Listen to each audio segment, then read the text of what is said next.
It's the Orioles on Masson, and we welcome you to Birdland. And it is a day game to wrap up this 4-game set. And the Orioles hoping to avoid a 4-game sweep. For the Orioles this year, they already have had a 4-game sweep turned against them. Toronto did that in June. They do not want it to happen again. They'll try and get a W up against Seattle in this one before Seattle heads back home. And for the Orioles, the Angels will be coming in for the weekend. How do the Mariners do it? They keep on winning tight games. Well, here's how they have done it in the first 3 here in this series. In game number 1, it was a wild pitch. It'd be delivered by Castro. Heredia would score from third. Mariners a 4-3 lead. They'd end up winning it by a score of 5-3. That's one way that you win a ball game. Then you turn to game 2. Orioles leading 2-1 8th inning, bases loaded. Kyle Seager scoring Gordon and Segura, and a 3-2 lead, and that is the way it would end. The comeback kid's doing it again. Seager's been a monster against the Orioles. And in game 3 last night, top of the 11th inning, 7-7. Take a look at Denard's span. Sac fly center field. Plenty deep to get the run in. 8-7, and that would be the final score in that one. For Seattle, they have now won 7 in a row in extra innings this year. And if you go back to last year, they've won the last 13 extra inning ball games they've played. They just find a way. Yeah, tough team right now, right? And they don't give up. We talked about it in game 1 as this 4-game series started. 7th inning on, they're one of the best teams in baseball. So you try to capitalize on opportunities early. The Orioles not too good with runners in scoring position in this series. They've played very well. I mean, these have been competitive ball games, and they've been in it. The first 2 ball games, I mean, they came back, tied it up. It was 3-3. The second game, it was 2-1 with a lead going into the 7th inning. And that's when the Orioles bat shut down that first night. Of course, Castro was off with the walks. I mean, they had 6 walks in the last 3 innings of the ball game. That's not going to help you win ball games at all. And of course, the back end of this Mariners bullpen, pretty tough right now. So they got a lot of positive things going for them. It's really the energy, the feel. You kind of sense that the Mariners, they feel like they can win. The Orioles, unfortunately right now, they're just in that downturn where they're waiting for something else to happen. And for the Orioles, going to happen a little bit today. A whole new lineup. Adam Jones going to get a rest, just needs it. So Rasmus is going to play. Wilkerson's back up. He's going to play at third base. Cisco's back up. He's going to be behind the plate. So a very different lineup. Yeah, you know, and it's tough. You get that many moving parts, players coming back and forth. Sure, it's great opportunities for the young guys, but you're looking as a team to really come together and fight through this. Trumbo's having the big bat week. We'll see whether or not that will continue. He'll be in the lineup today. And here at Camden Yards, game 4 coming up. We'll check the lineups in a minute.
to you by Southwest. Low fares with nothing to hide. That's transparency. And by Acura. Visit your local Baltimore Annapolis Acura dealer for attractive offers on the thrilling Acura lineup. Summer day here at the ballpark, exactly as you would think it to be. Game time temperature brought to you by BGE Home. We know more, we do more. 88 degrees to start the ball game. The humidity not as bad as it was actually last night. A little breeze blowing out towards center field. Let's take a look at the starting lineup for Seattle. 50 and 31 coming in. Gordon, Segura, Haniga. Cruz is back after missing 2 games with a bad back. Gamble, Healy. Herman's back behind the plate. Heredia and Romine, who has not played in this series for Segura this season.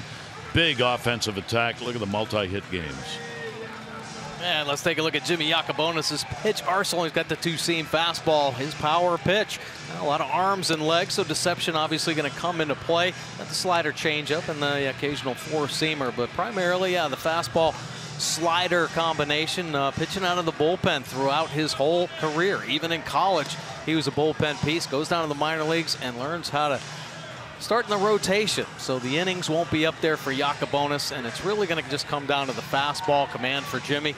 He had some problems out of the bullpen harnessing that fastball. Seems like the starting role, he's been able to pitch much better. And I think just the learning experience, the pitchability has come for Yacobonis. See the numbers a little bit elevated in his time at the major league level, but pretty impressive in the minor leagues, and his starts at .215 earned run average. So it's a big day for him. This is his first major league start. Made his debut last June in New York against the Yankees coming out of the bullpen. He's the 13th round pick, the 2013 player draft, and as Mike said, has never been a starter this year. 13 starts for the Tides, 3-2 with a 3.14 ERA. He has appeared in 54 career games in the minors, but only 13 of those as a starter. So we will see what he can do this year with the Orioles. He pitched in New York and here against Tampa Bay. Total just 2 1/3 innings pitched, and 4 runs on 3 hits against him, with 5 walks and a strikeout in the 2 games with the Orioles this season. Well, I'll tell you what, I think a lot of it's going to have to do with just how he starts. If he has some confidence and he's throwing strikes, Yacobonis is going to have a nice little afternoon. Could certainly go the other way, because we've seen Jimmy coming out of the bullpen. If he does not have the command, it's not going to be a long day. It's going to be a short one and a tough one. So we wish him well here as he gets set to make his major league debut as a starter. And the first pitch will be outside for a ball. D. Gordon up there. What a series Gordon has had, both at the plate and in the field. See the 4 for 15, but a couple of runs, 2 RBIs to go along with it. And a 3-game hit streak for him.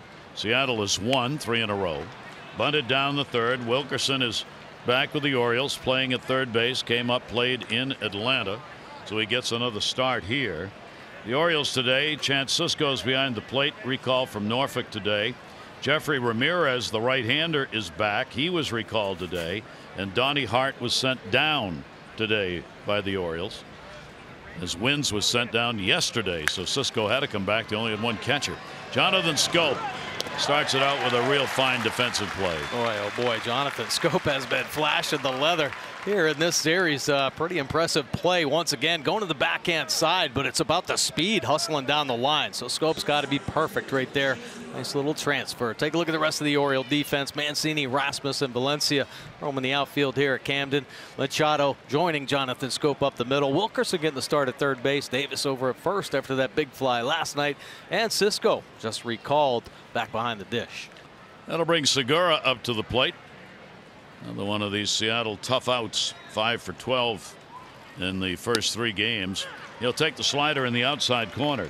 Corey Blazer is the home plate umpire. That's good news for Yacobonis and for Leake, the opposing pitcher, because he favors the pitchers on close calls, has throughout his career, and significantly so.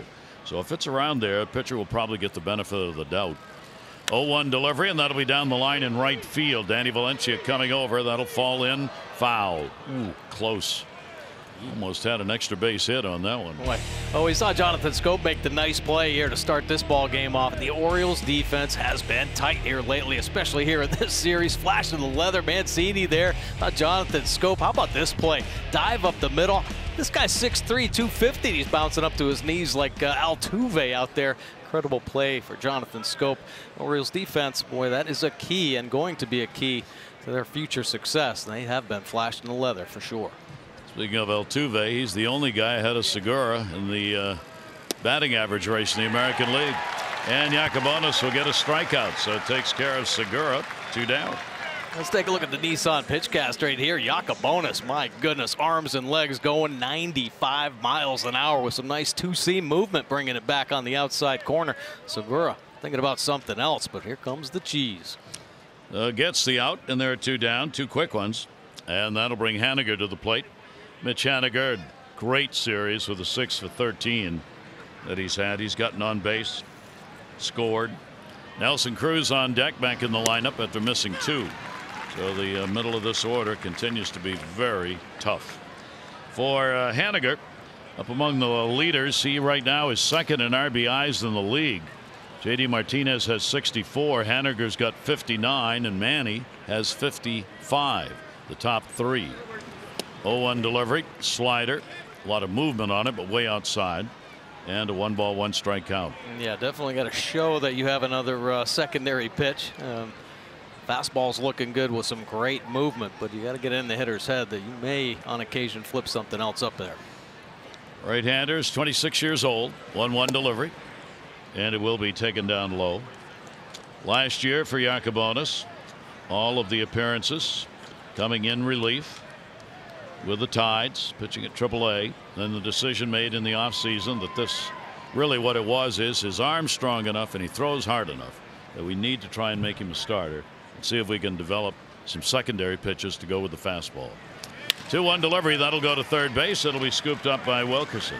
He'll make the throw, and Yacobonis has a successful first inning in his first major league start. 10 pitches, 1, 2, 3.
Low fares, nothing to hide. That's transparency.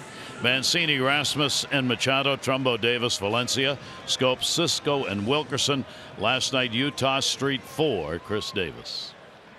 Well, let's take a look at Mike Leake's pitch arsenal. My goodness. Yeah, he's got them all, and he isn't afraid to use every pitch. But his bread and butter, really that sinker-cutter combination.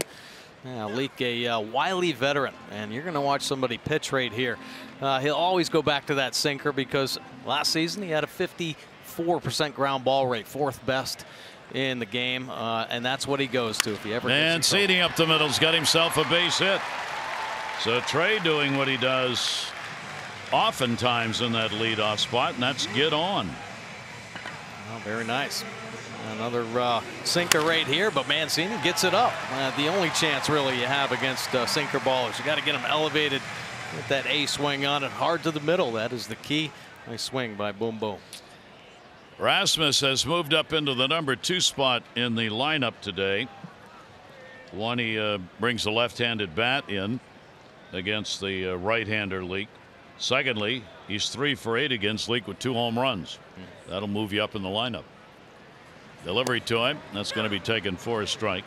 Leake is 30 years old. He's out of San Diego, California. Has no record against the Orioles in just 1 game pitched against them. And in 4 innings, the Orioles got 7 runs on 7 hits off him in 4 innings. So that's the only appearance he has made against the Orioles. A veteran starter, as Mike said, this is his 250th career start. So as of the first pitch he delivered in this game, he is now one of just 22 active players to have 250 or more starts at the major league level. 1 ball, 1 strike count on Rasmus. Manny Machado on deck. Shift is on. Romine is playing third, the only one over there on that left side. Fouled off in the off-speed pitch. That little slider. Take a look at Mike Leake. His opponent average by situation. Get some runners on at 276. Runners in scoring position, though. That's where he bears down. You see that 2-seamer come into play. Gets his ground ball. He can get some double plays when he needs to. I mean, pretty nice to have a pitch you can rely on and actually, pitch to some contact. Mike Leake does not try to overpower guys. He just tries to outthink them and pitch to that soft contact. And as a result, that sinker gets a lot of ground ball double plays, which is what he's looking for right here. He's tied for second in most double plays picked up on the mound with the ground balls. 1-2 delivery on the way, and that's going to be taken outside. 15 ground ball double plays so far this season, and Rasmus is trying to stay away from that. A 2-ball 2-strike count. This is the time to get Leake. The numbers the first time through the lineup, hitters are 306. But then it drops down to 219 second time through. So it's the opposite of what we see from most pitchers, indicating he's a guy who has to settle in a bit early in the ball game. Yeah, trying to get a feel for his pitches. Got a 2-2 count. Runner at first. Put it up in the air. Center field. Already has got it. First out. Let's look at the Mariners defense. Of course, the Orioles have been throwing the leather. The Mariners have been too. Gamble, Heredia, and Haniger in the Mariners outfield this afternoon. Segura and Gordon turning 2 up the middle. Romine getting the start at third base. Healy back at first, and Herman doing the catching. Gonna bring Manny to the plate. We're under at first still. Manny's had the 4 for 12 in the series. A couple of runs scored. Manny has dropped out of a lot of the offensive categories he had been in. He still is third in RBIs. His hit totals now at 92. That's 6th best in the American League. No longer in the top 10 in average or home runs in the American League. 1-0 count with 1 down. Infield pretty much straight up at double play depth. And a little quick toss over on the move by Leake. Not a lot of base stealing going on. Only 1 for 3 against Leake on the season. Herman, the catcher, not a lot of chances.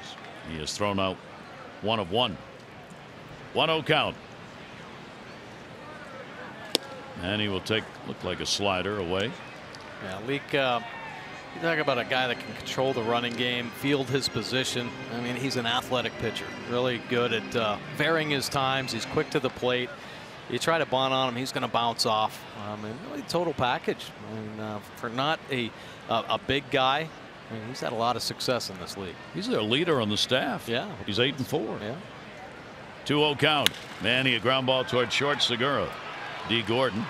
Manny hustling on the bag. Yep, got the toe on it. Good stretch made by Healy.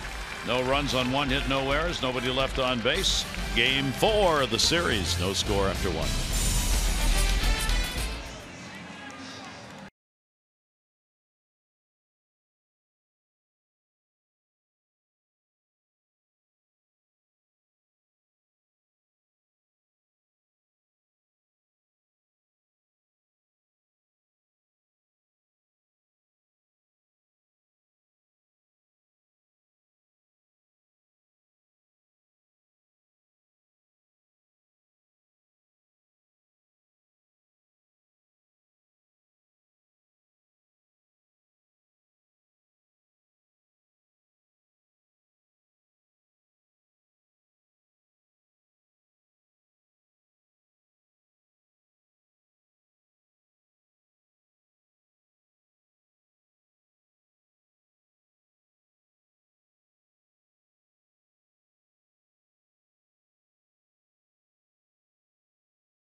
See you on the left, chatting, and get to see Yakubonis make this major league start. So a big day not only for him, but obviously for the parents. They've seen him at the major league level, but not in a starting role. All right. Yeah, they up in New Jersey, so it's a quick drive down the highway.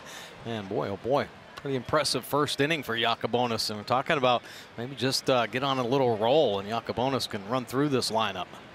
Nelson Cruz is back in. Played in game 1, then the back bothered him, so stayed out of the last 2 games. Probably could have played yesterday, but they didn't want to chance it. So the Orioles did not have to face Cruz here in games 2 and 3 of the series. They do now. The DH went 0 for 3 in game number 1. 1-0 pitch will be taken for a strike. Cruz having a great season and presents part of a tough order for Yakubonis. Nelson right now, 3rd best home run rate going. Gets a home run every 12.2 at bats. Yakubonis will miss inside. Being careful with him, and the count will go to 2-1. Well, Cruz is just what this Mariners team needed.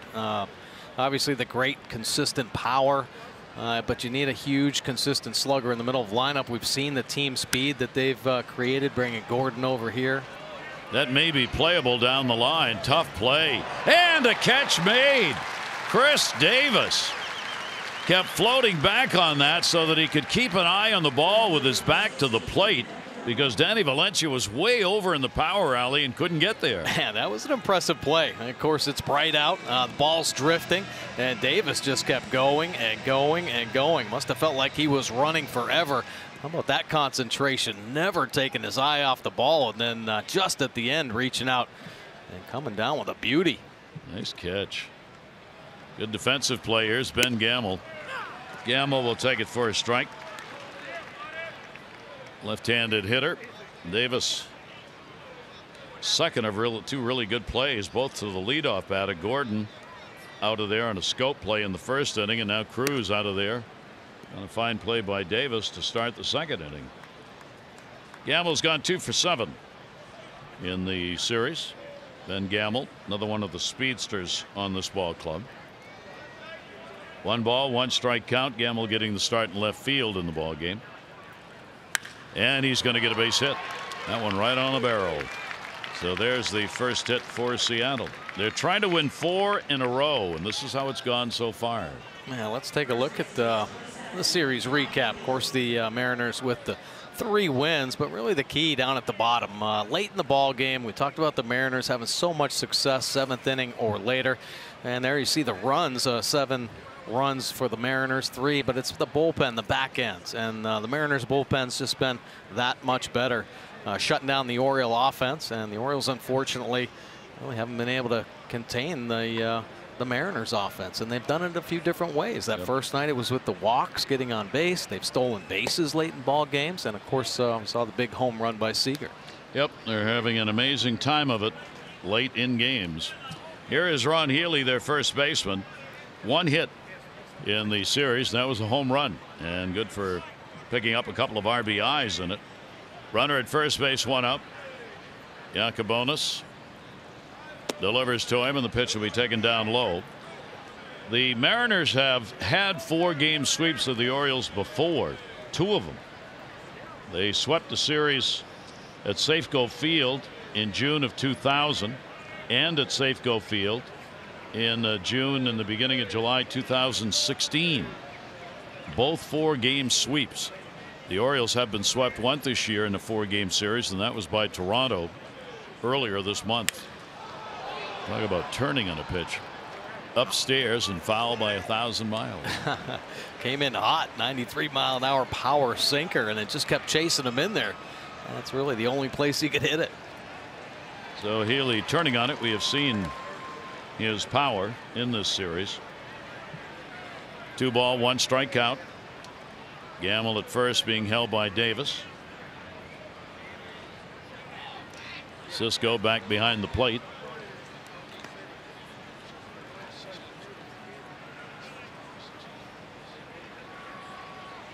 Chance Cisco went down and just started raking. He had some problems hitting up here. I think it was kind of getting in his head, but got his swing right, that's for sure. Now he's got a catch. I mean, he got sent down because he was not getting it done behind the plate. And for the prospect as your catcher, if you can't catch, get the job done there, you're not going to have a place. Yeah. And that was the message sent when he got sent down. That's what he's been working on. There's no question he can hit, but he hasn't been able to throw out base stealers. And you got to be able to do that with Buck Showalter. All the way to the backstop. Wild pitch comes ricocheting off the brick. So Gamble will move down to second base. Jacobonis throws one wild. Wow. Just uncorked that fastball. My goodness.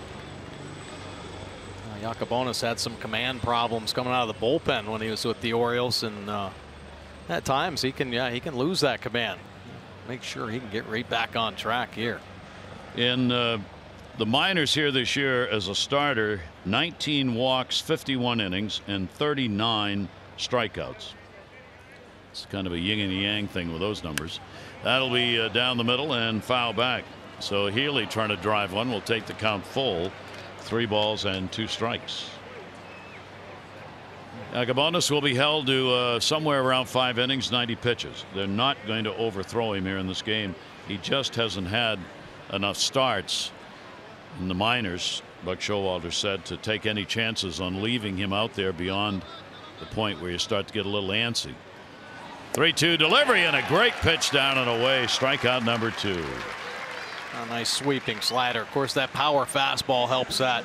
He's throwing 95 and arms and legs coming at you, so you gear up to try to hit the heater, and he starts that slider on the plate, and that is the key. So Healy commits just a hair too soon, well out in front, and a nice break just in front of the plate. So that'll bring Herman up. He's back doing the catching. He is caught in 2 of these games now. He was 0 for 2 in the first one. Runner at second, and the pitch way up.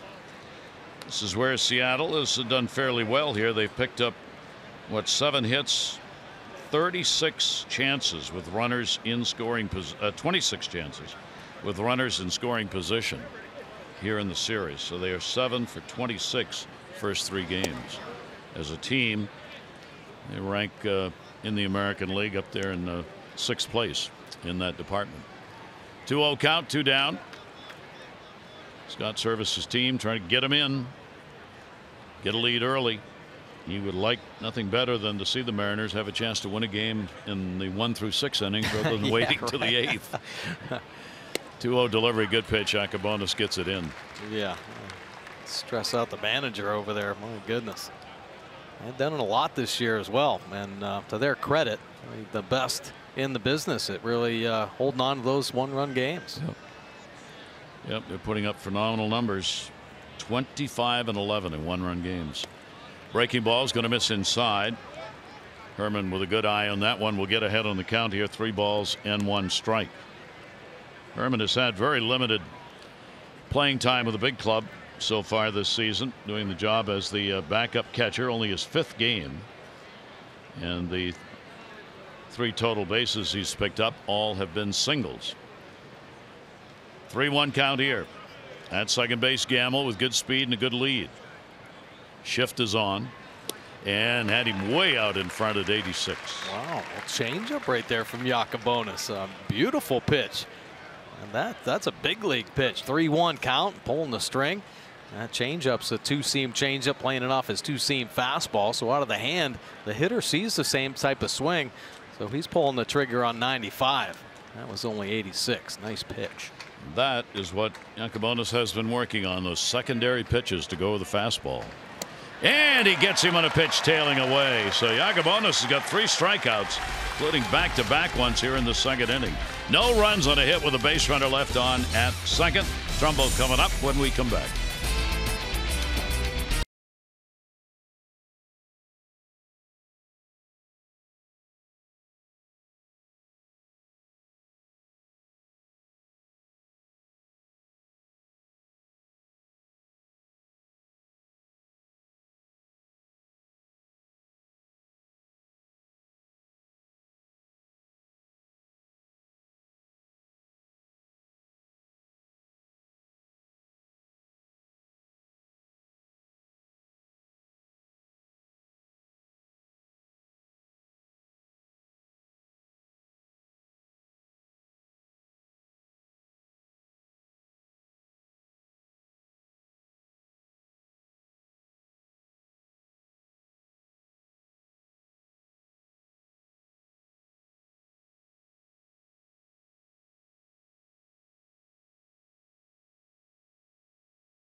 Of the game, David Myers from Elkton, 500 for being selected, 500 more for every Orioles home run hit today.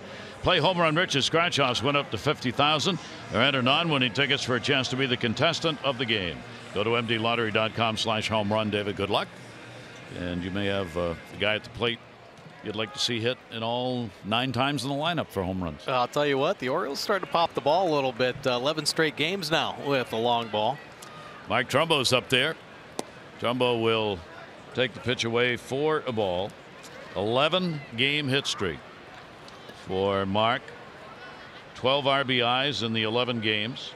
It's as many as he had in his first 35 with the Orioles this year. He has tied Adam Jones and Manny Machado for the longest Oriole hit streak this year. And he's going to tie his own career high hit streak if he can reach 12, which he did in 2015. 1 ball, 1 strike count. Trumbo, Davis, and Valencia. Mark will foul it off outside of third. Yeah, Trumbo really starting to put together some quality ABs. He's really found it, you know, you work and you grind through and you overcome the mental anguish, and then you relax and you find something that you feel good about, and then you run with it. And that's where Trumbo is right now. He's locked in. He's seeing the ball well. He's finding the barrel of his bat more consistently, and the ball is jumping. Off the end of the bat that time, Haniger will put it away, and Trumbo's retired for the first out here in the 2nd inning. We talked about getting to Leake. Now he's thrown 14 pitches this season through the first 25. Opponents are hitting .363 with big time slugging at .500, but 26 through 100 hitters at .224. There's something about settling in after 25 that makes him a different pitcher. Yeah. You know what? I think a lot of times sinker ballers, that's it. They find the feel, they find where it's sinking in front of the plate, and then when they can recognize that, they make their adjustments. And at times, probably early in a ball game, maybe, and we talked about this before, maybe just throwing through the sink, throwing a little too hard, so instead of sinking, it's staying on plane. Chris Davis. Davis ignited the crowd in the ball game last night, putting one out on Utah Street. His 11th career home run out on Utah, the most of any player. For the Orioles, it's the 3rd Utah Street homer. Manny Machado gets a base hit from the on-deck. Valencia, rather, gets a base hit from the on-deck circle. Danny hit the ball on the bounce and just drove it down the first base side. Doesn't count. Yeah, when you're hot, you're hot. Let's see a couple back-to-back home run games. He was protecting himself. The ball was coming right at him, so he just swung the bat and hit it. Chris Davis, a 1 ball, 2 strike count. Way inside, knee level. We're talking about Leake and the first 25 pitches. Well, almost the season the same way. Real slow start in April, and it really came down to that fastball command. Didn't quite have it, and obviously you see him settling in better in May and June. He has been outstanding. Tries to drop that one in the inside corner and won't get the call. How about this month? He's averaging 7 innings a start. Yeah, pretty impressive. Yeah, he's really gotten the job done for them, and kind of an unexpected one. He's 91 and 81. That's his career record. 3-2 delivery to Chris, and he's on. So the Orioles get a big walk here with 1 down in the 2nd inning. Orioles going to be hosting the Angels. They're coming to town this weekend, and tomorrow fireworks and music night at America's Ballpark featuring singer-songwriter Gracie Schramm. After the game, Schramm will perform a collection of songs from the field, and then the spectacular fireworks presented by Maryland Credit Unions. All fans can enjoy it. Tickets at Orioles.com. That's tomorrow night. The Angels coming to town. Felix Pena is going to make the start for the Angels. 0-5. David Hess probably for the Orioles. And the pitch to Valencia. Well, Danny Valencia has been smoking hot. Home runs in back-to-back games. This is the first time this season he's done that. But man, oh man, Buck Showalter can't keep him out of the lineup. He's hitting over 300. He's driving in runs. Now starting to hit the home run. Runner at first here, and an 0-1 count from Leake. Valencia particularly has done well at home. He's hitting .351 here at Camden Yards. 5 of his 8 home runs have been hit here, hitting .245 on the road. The month of June has pumped those numbers up with that .313 batting average in June and 3 home runs. Danny Valencia, 1 ball, 1 strike count. Chris Davis on at first base. Believe it or not, tomorrow's the halfway mark in games. This is the 80th game the Orioles have played this season. Last year at this point they were a game below 500. This year they are 33 games below 500. And a swing and a miss, a great jam shot right there, 92. That's that two-seam action. Yeah, starts it on the inner third. Watch it work in off the plate underneath the hands of Valencia. Valencia trying to chase it in there, but a little too much movement on the Leak fastball. And a 1 ball, 2 strike count. Jonathan Schoop waiting on deck. 1-2 delivery on the way outside. Herman had to reach out, snag that one, and responds by throwing the ball high back to his pitcher, who has to jump up to catch it. Some pitchers just hate that.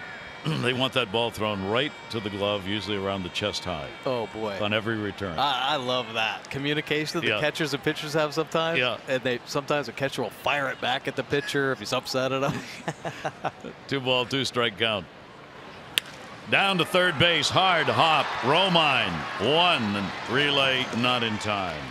Ball was stung by Valencia.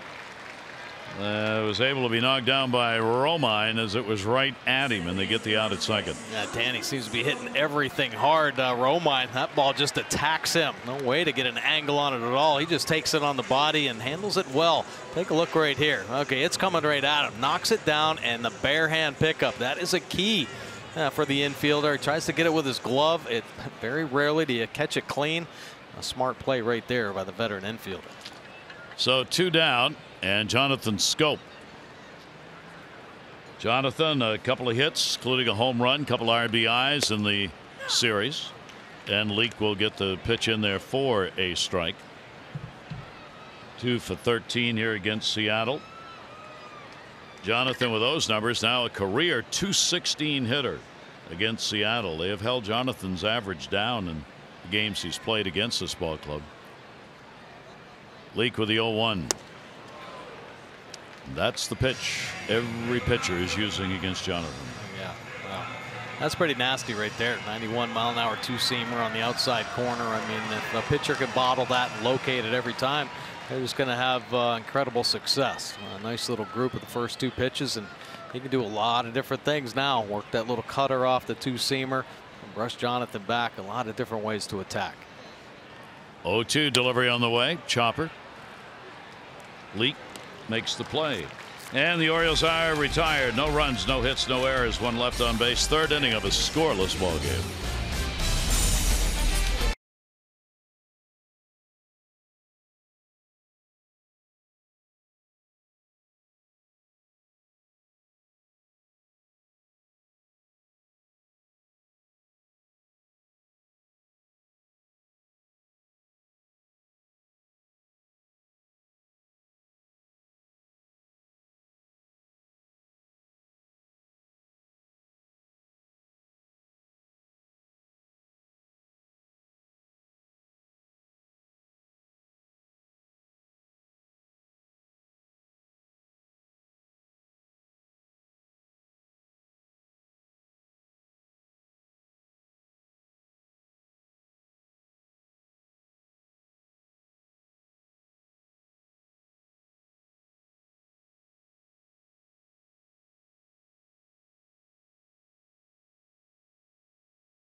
Hats off for heroes, and indeed he was one.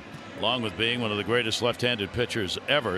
In 1942, first major league game, and then off to join the Army for Warren Spahn.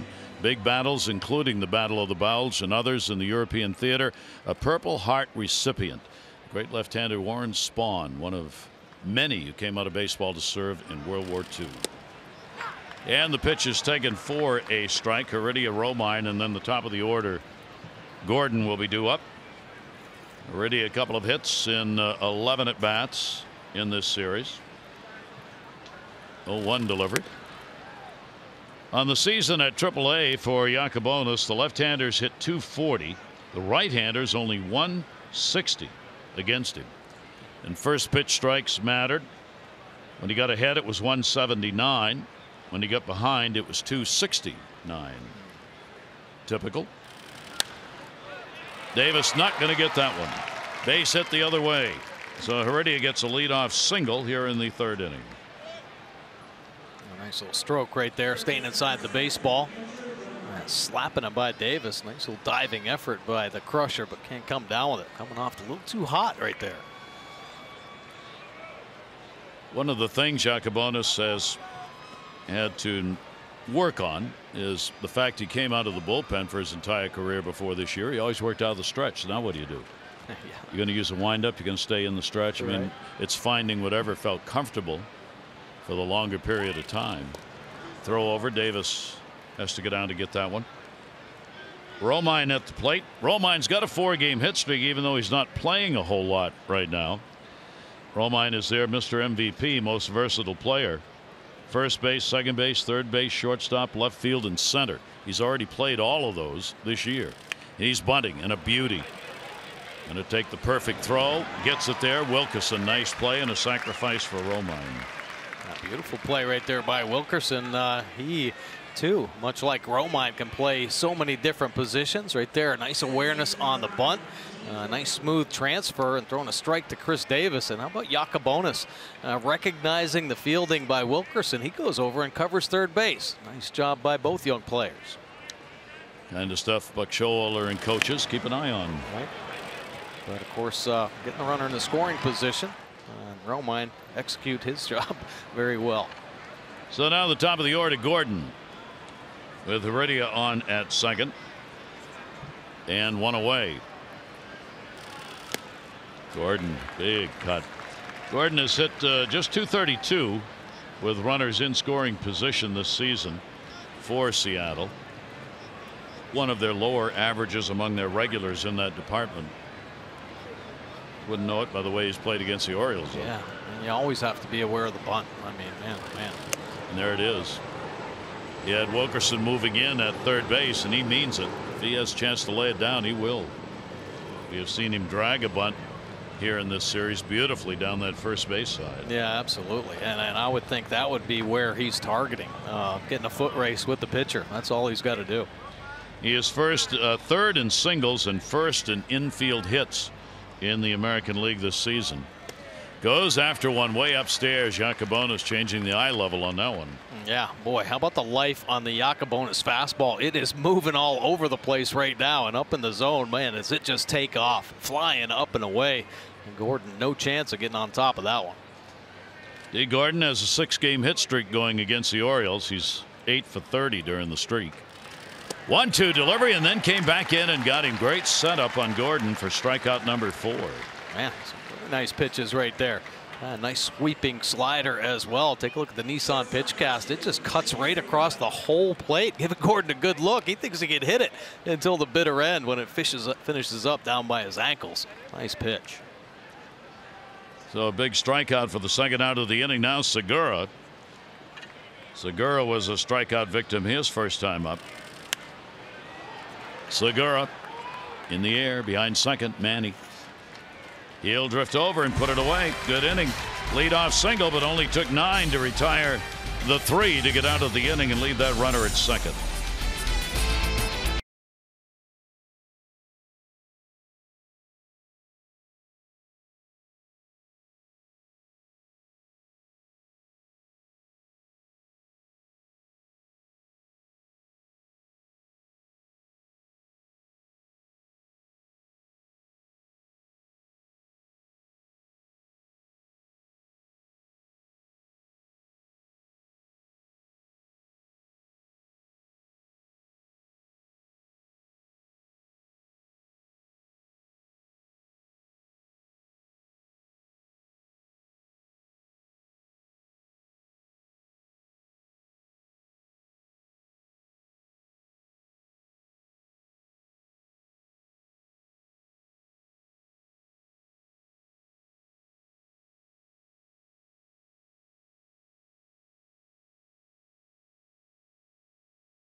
This date in history brought to you by University of Maryland University College.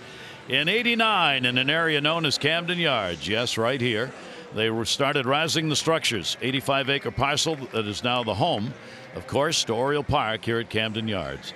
And in '08, the Dodgers won a game without a benefit of a hit. Kemp reached on a walk, an error, stole second, another error to third, then a sac fly got him in, fifth time since 1900. A major league team has won a game without picking up a hit. And foul back. This is what it looked like back when they started demolishing the structures in 1989. Here, a picture from back then, home of the '92 Orioles. Orioles providing us with the picture, the warehouse you saw there, and then everything out on this side of it, of course, has become the ballpark. Wow. Pretty cool. Yep, that's nice. And became, of course, the structure that so many would copy, try and emulate, and couldn't. Yeah. Here is Chance Sisco, and he will take the pitch up high. Sisco, Wilkerson, and then Trey Mancini at the top of the order for the Orioles. 30-year-old right-hander, 8-4 in the year. His 1-2 is swung on a miss. Boy, nasty little changeup right there. And Sisco swinging over the top, getting a serious drop on the change, the sink. Expected on that two-seam fastball, and playing the changeup off it. Boy, it shows itself thigh high. It almost has a split finger drop at the end. So Steve Wilkerson will come up. Wilkerson back with the Orioles, got in only a game start in Atlanta, got his first major league hit, an RBI there on the 22nd of this month against the Braves. Contract purchase from AAA Norfolk back on the 19th and called up again today. Puts that one up in the air right at the mound, really. Pitcher wisely gets out of the way, but there wasn't a real good call on that one. Second baseman moving in, Gordon, had the shortstop Segura go right by his glove. I will say this, there's a lot of times on an infield pop-up nobody will come in on the grass. This time everybody was there. Even Leake wanted a piece of it. That ends up being Gordon taken away from Segura, who's really the only guy calling it. Snatching it away from him as well. He just happened to have his glove higher. You're right. So Gordon at second, and Segura played outstanding D, almost collided there on that one. And the pitch will be taken for a strike. Trey Mancini started the ball game off with a base hit. Two quick outs here in the inning. 0-1 count, no score here in the ball game. Jammed him on the fist down the line. Foul territory and no play, as that one's going to end up in the seats. Unfortunately for Trey Mancini, that one did go foul. He was a little upset at that slider. He's trying to time it, but it just kind of stayed on that inside corner, never came back over the plate for him. So an 0-2 count now in Mancini. Leake hasn't walked anybody, has struck out one, playing here in the bottom of the third inning. Right-hander's 0-2 delivery will be up and away. For Trey in the month of June, hitting just .211. He has had 3 home runs. Offensively, this has been a trying month. Perhaps even more so than the first 2 when it comes to the offense. 1-2 deliveries taken down low. Yeah, a lot of frustration for Trey Mancini. Of course, last year finished 3rd in Rookie of the Year voting, a monster offensive season, and unfortunately this year just hitting in some tough luck. A lot of hard hit balls right at guys that could definitely have gotten him out of the slump and built his confidence. 2-2 is going to be fouled back into the screen. So Leake with a 2-ball 2-strike count on Trey. Leake has given up hits, gives up a hit an inning. 101 hits and 100 2/3 innings coming into the game. That's the 5th most hits by any starter in the American League. But he's been able to get out of jams by not walking people. He's got the 10th lowest walk rate in the American League, and all those ground ball double plays he picks up. The old pitcher's best friend. Yeah. Full count delivery on the way to Mancini. Ground ball again. Segura. Orioles are retired 1-2-3. 3 complete. Seattle and the Orioles go at it in game 4.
Orioles baseball on Masson is brought to you by PNC. Make today the day.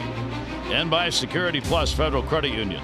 Buy with pride with Maryland flag design debit or credit card exclusively from Security Plus. Great to have you with us here. The day game with Seattle heading back home. So rather than playing at night and they get home at 3 or 4 in the morning, play here in a day game and they'll get home 11 or midnight back to Seattle. Orioles are going to stay right here. And the Angels are going to be coming in like Seattle. They have started by being beaten up on the East Coast road trip. They are going to be playing tonight in Boston at Fenway. And then we'll be here tomorrow night. David Hess probably starts for the Orioles against Felix Pena. We'll be on the air at 6:30 O's Extra, 7 o'clock for the ball game on Masson. Any word on the hitter? Ohtani? Only that they're going to bring him back, but no indication on when. 1-0 delivery. He's been out, of course. They say he's probably not going to pitch again this year, or at least not in the near future, but they do want him back as a position player, but have given no time. He's with the ball club. Right. I heard they gave him a PRP injection, so they got to wait for that to take hold. But we could see him. I mean, there's a chance, I guess. Swung on and foul tipped. We certainly will see Mike Trout. Yep. He will be here and playing. Yacobonis, a 2-ball 1-strike count. Haniger grounded out his first time up, 3-4-5. Cruz and then Gamble due up for Seattle. Shift on. 2-1's going to miss outside. Offensively, the Mariners 3rd in average, 8th in runs. They are also 8th in home runs. They don't draw a lot of walks, 11th in the league in that regard, but they do get a lot of extra base hits. With Edgar Martinez over there, their hitting coach. I believe they are the leader in total bases. I'll check on that one. Pitch is going to be taken up, and there's the ever dangerous leadoff walk. That is the first surrendered by Yacobonis. Oriole fans, when the O's score 5 runs or more, get 50% off regular menu price online orders at papajohns.com with promo code Orioles5. Better ingredients, better peeper. Better what? Pizza. Papa John's. And they did score 7 last night, so today's the day. Nobody out. Nelson Cruz grounded out his first time up. Cruz will take the pitch inside, or rather popped to Davis, and made a great play on him down the first base side. Yeah, Yacobonis like that little 2-seamer in on the hands, little ground ball to Machado. Help wipe away that walk. Cruz the DH. 1-0 delivery. Movement in, but not in the strike zone. And the count goes to 2-0 on Nelson. He was the American League Player of the Week last week. And why not? Current month, he is tied for first in home runs with 10, fourth in RBIs for the month with 21. Fouls that one off hard. Over the last 10 days, hitting at .321. So Cruz, and he continues to do damage against his former teammates here with the Orioles. He's hitting .344 lifetime against the Orioles. Runner at first base is Haniger. Yeah, he's had some pretty impressive numbers here since leaving the Orioles. Of course, led the league in home runs. That went on to back-to-back years of 40. That one in the air towards center field, going back near the wall with room, and goodbye home run. It bounces over. Danny Valencia went up and had to haul it back in that power alley about 380 feet away, and it looked like he just missed. It had just enough, a 2 RBI shot. Oh, he was timing it the whole way. Cruz usually hits those missile home runs, but this one a lot of altitude, so Danny Valencia able to keep his eye on it, track it right to the wall. Take a look at the pitch from Yacobonis, up and out over, and Cruz staying through it, catches it on the top, really cutting the ball in half, and it almost goes straight up. A towering home run that just eludes Valencia's glove by maybe a couple inches. That's his 21st home run, and he now has 50 RBIs before the halfway point of the year. And the pitch is taken for a strike by Gamble. That leadoff walk we talk about so often, that just leads to nothing good if you're on the defensive side of it. So a 2-0 lead on the homer, and a swing and a miss. Gamble had a base hit his first time up.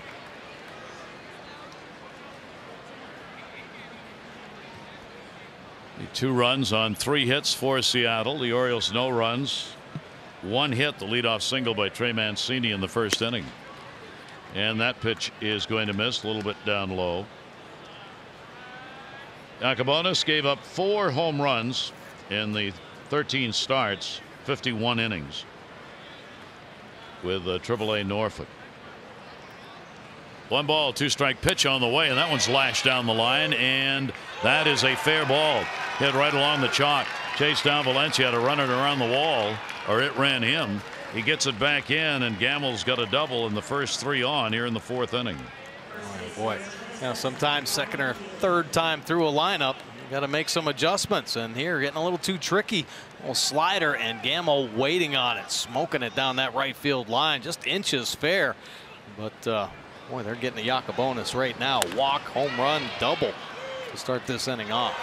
Mike, that matches up with his minor league numbers this year. His ERA by innings is 2.77. Then the 2nd inning 2.08. 3rd inning 3.18. Then the 4th inning it goes to 6.23.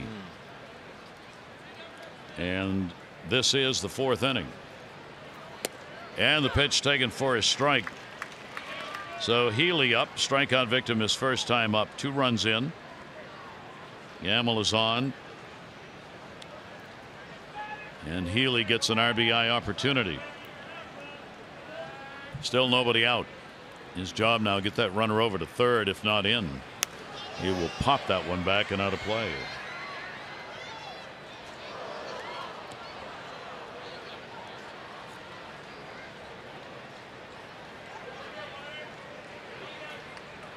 Now, I'd like to see Yacabonis move some feet a little bit right now with that 2-seam fastball. They aren't even flinching on the slider. He's trying to start it right at their front hip, and they're just staying in there.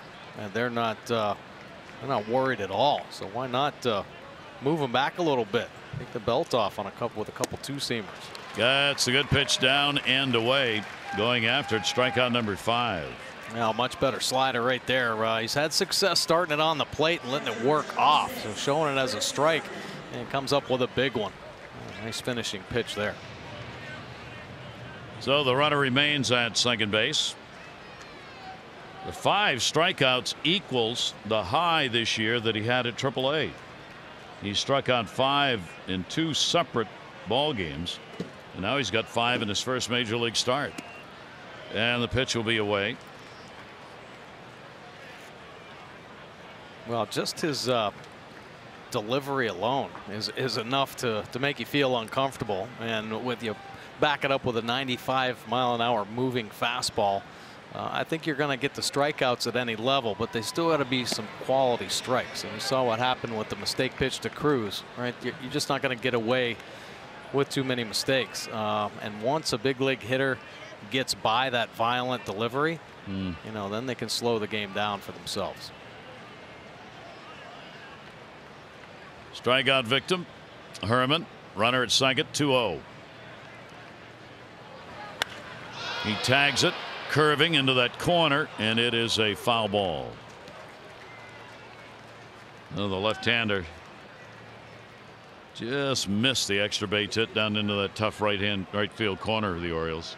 Well, fortunately, and I think Yacabonis just got to, all right, file that one away. It's back into the count, 2-1. That's just a long strike. So use that pitch with some purpose and make a better one here. Herman makes his way back in a 2-ball 1-strike count.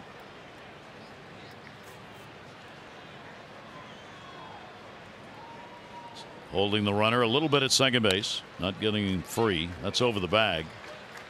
Davis will take it and record the out. Runner moves up, but there are 2 down. Yeah, the Birds are going to host those Angels coming to town starting the series tomorrow night for the weekend. On Saturday, the first 35,000 15 and over receive the Birdland Hawaiian shirt. For tickets, go to Orioles.com. And note the start times on the games for the weekend. As we said, tomorrow it's 7, Saturday it's 4, and Sunday it's 1. Andrew Kashner, Tyler Skaggs, Saturday, Kevin Gosman, Dick McGuire on Sunday. Now the runner at third, 2 away. Heredia delivered a base hit his first time up. Guillermo Heredia trying to get a run in. They're up 2-0.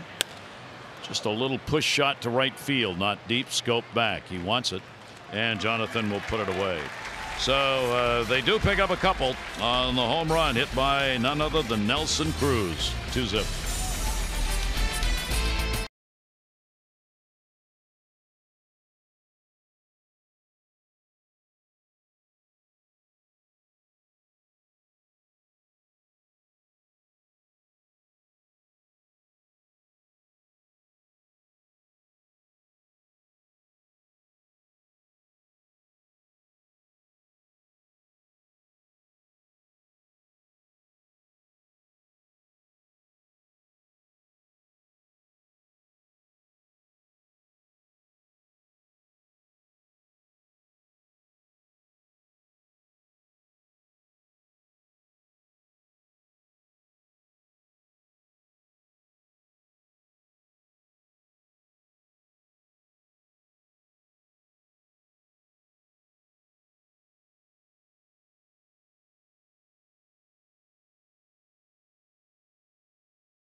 Gary Thorne, Mike Bordick with you here at the ballpark, Camden Yards, and a 2-0 lead for Seattle. Rasmus, Machado, and Trumbo will be due up against Leake, who has given up the leadoff single to Trey Mancini in the first inning, and that's the only hit. He has picked up a strikeout, given up a walk. Fair ball. Rasmus is retired, and one down here in the fourth inning. Fourth inning of Orioles baseball brought to you by the all-wheel drive RAV4. Toyota, what drives you? Visit buyatoyota.com for great deals. Well, the sinker's working. Leake's getting those ground ball outs, and that's what Mike Leake lives with. Right. Yeah, last year 54%. The league average is 44% ground ball rate. This year he's up over it again. I mean, not as high as last season, but got off to such a slow start. No reason to think it won't be there at the end of the year. I mean, he's getting some good movement and keeping it down around the knees. Manny Machado hit into a double play his first time up.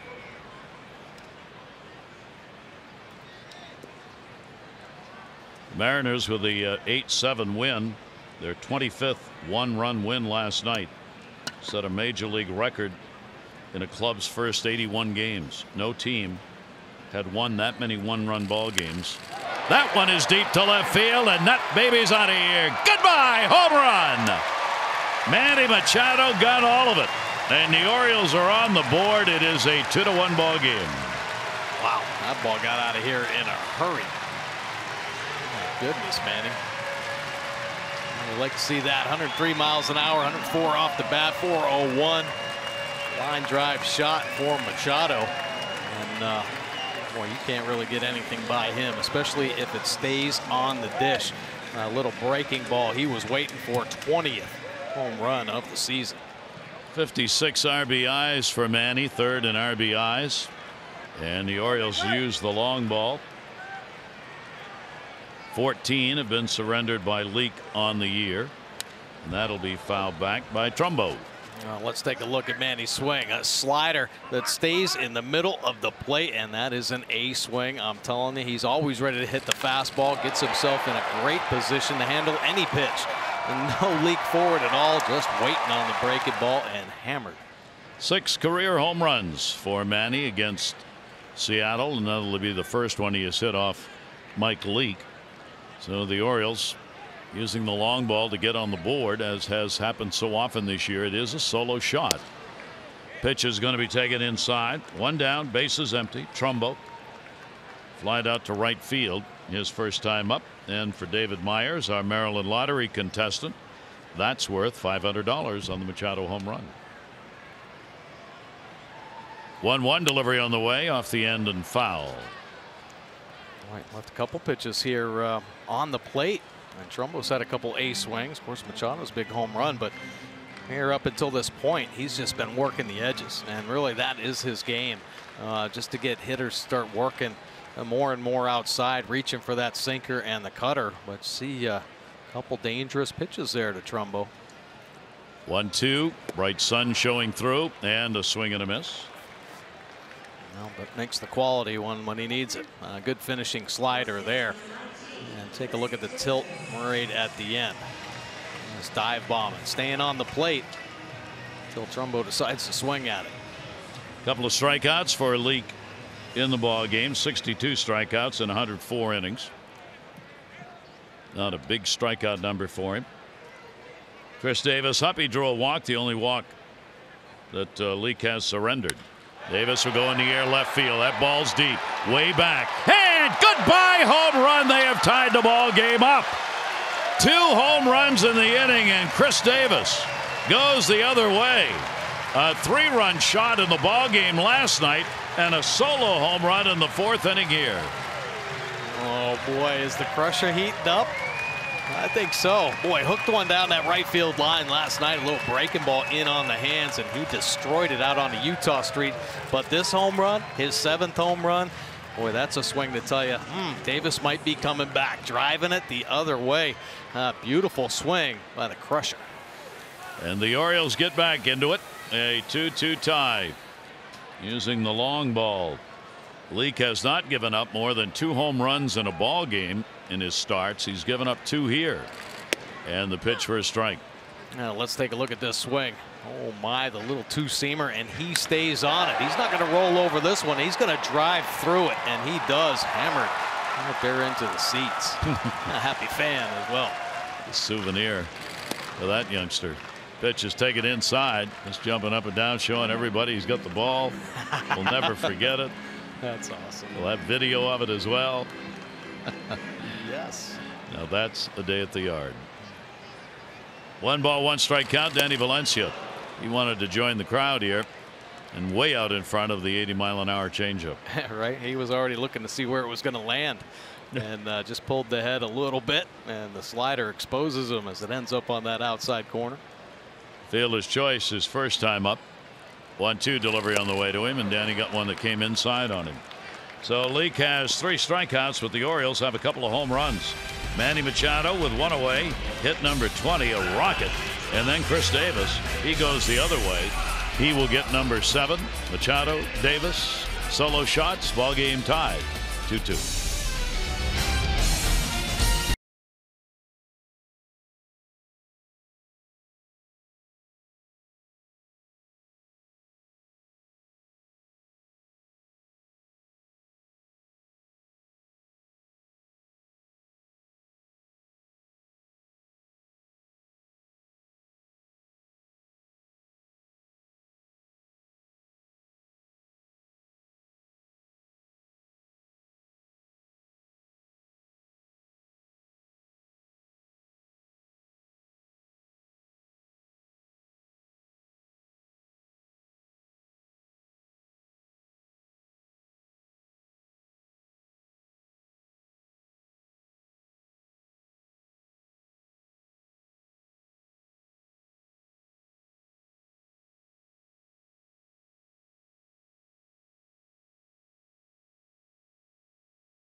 PNC, no better time to act than today. PNC, make today the day. Now, DJ Stewart, first-round pick back in 2015 out of Florida State, enjoying another strong season, promoted up to AAA, named to the AAA All-Star team in the International League. 8 home runs, 8 stolen bases. Remember last year, DJ Stewart, 21 home runs, 20 stolen bases in AA, earns a promotion and is up to the same old tricks. Yep. Well, there's a lot of room up here. 1-0 delivery on the way, and the pitch is striking the inside corner. Heredia base hit his first time up. Romine, then Gordon at the top of the order. 63 pitches thrown, so Yacabonis has been efficient here in his first major league start. And that could keep him in the ball game well beyond the 5th inning, which is another one of those markers, as we said, the Orioles are going to keep an eye on in this game. So a 2-2 ball game. He wants to hang in there and find a way to get a W. Ramirez just called up today, back with the Orioles in the bullpen. 2-1 pitch on the way to him, and that's going to go to left center field. That'll find the gap. Fall in. Rasmus over. He's got it. Good job by Colby to hold the runner to a long single. 2 for 2 for Heredia. Well, fans are invited to paint the park July 10 prior to the 7 o'clock game against the Yankees. Each ticket package includes a 2-hour pregame painting session in the bullpen picnic area led by Pino's Palette, plus a ticket to the game. Ticket packages are exclusively available at Orioles.com/paint. Leadoff man on here in the 5th inning. 3 innings in a row now. The leadoff man has been on base. Romine had to sacrifice his first time up. Wilkerson playing for it again at third, but no bunt there, and it is foul back. Yacabonis cutting it loose again, up and away. Yeah, I was expecting a little bit of a bunt from Gordon as well in that situation, but EB's not over yet. 0-1 count. Heredia off first base. That ball's lashed. Another base hit into left field. Runner will stop at second base. Trey Mancini will get it in. So here they come. It seems like every time Seattle gets behind, at least in this series, the very next half inning, after they've given up runs, they'll come back and score. It's amazing. Yeah, they're pretty good at answering, that's for sure. That's going to be it for Yacabonis, as his first major league start will conclude with either a no decision or a chance to be the losing pitcher, depending on what happens in this inning. And Ramirez, who was called up today just for this purpose to have long relief, is going to be coming into the ball game. Jimmy Yacabonis will get a nice hand. Mom and Dad on hand to see his first major league start.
First major league start. Yeah, sent down to the minor leagues as a starter, and boy did he make some plus pitches. Take a look at the movement on the 2-seam fastball. How about that sweeping slider? Now some nasty stuff out of Yacabonis, going about 4 innings. Take a look, 6 hits by the Mariners, couple runs. Of course, Cruz, boy, just came off winning the American League Player of the Week award, and he smokes a ball to right center field off Yakubonis after a walk. So 2 runs on the board. I was impressed with Yakubonis' outing. Now it's time for a pitching change. Jiffy Lube pitching you a change. Regular oil changes are proven to keep your car on the road longer. Drive in today.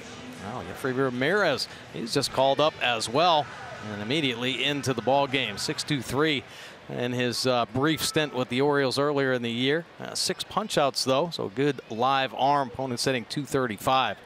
Lefty's just 222. He will get D. Gordon, the leadoff batter. Runners at first and second base. Nobody out. Gordon has struck out and grounded out. And will take the pitch up and in. Jeffrey Ramirez, the right-hander. His appearance came June 13 against Boston. He allowed 3 runs, 4 hits, 4 1/3 innings. A starter at Norfolk with a 3-5 record and a 3.88 ERA. Acquired from the Yankees. Off-season trade regarding international signings, and that will be fouled off. So the Orioles going to the inexperienced major league pitchers here, and that was the plan for today. That Yakubonis would start, probably, hopefully do 5, didn't quite make it, and then you'd have Ramirez available, another starter from Norfolk, to come in as the long man.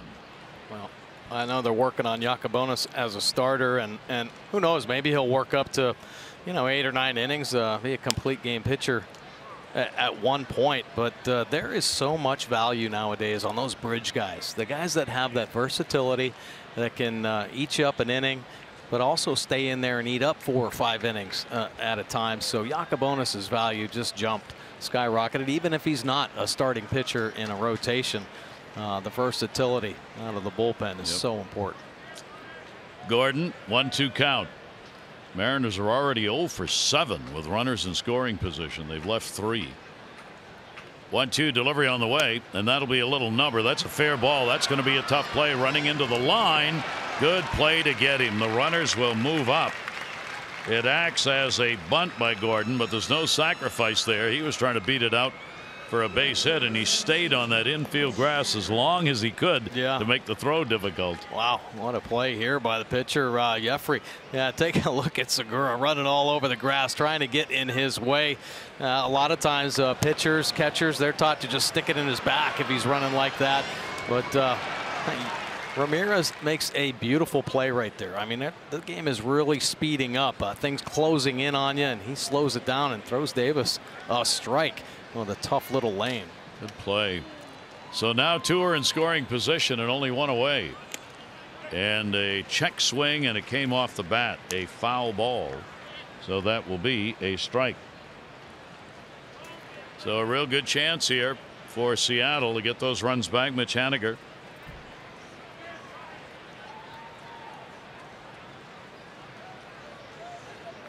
Haniger tough out in the middle of that lineup. 0-1, 1 down.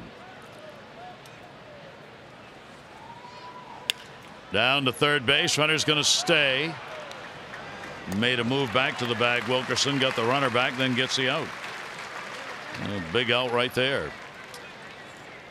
Well, the Orioles are going to host the Rangers coming up Friday, July 13th through Sunday the 15th. On Saturday, July 14th, celebrate Maryland Day at Oriole Park. First 35,000 fans, 15 and over, get the Orioles Maryland flag script replica jersey presented by Morgan State University. For tickets, go to Orioles.com. So now after a 2-out RBI, already with 2 RBIs in the ball game, Cruz, he will pop it up. See if it'll stay playable at the screen. Nope. Back behind it by about 4 rows with Cisco coming back. My goodness. And open base, Nelson Cruz. Oh, goodness. Oh, scary proposition here pitching to him. That's not, though. Decked out for a day game right there. Sunglasses. So cool. Ball game is tied at 2-2. Seattle's got 2 on.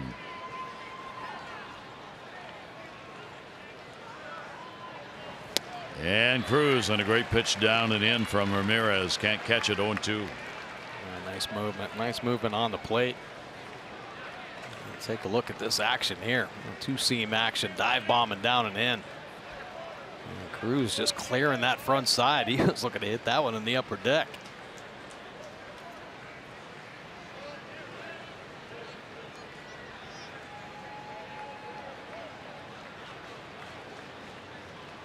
Runners off, second and third. 0-2 delivery on the way. Keeps it alive, fouling it back. Certainly has not appeared to be any problem with his back that had bothered him in the last couple of days. That's for sure. Man, he's cutting it loose. He's just rolling along.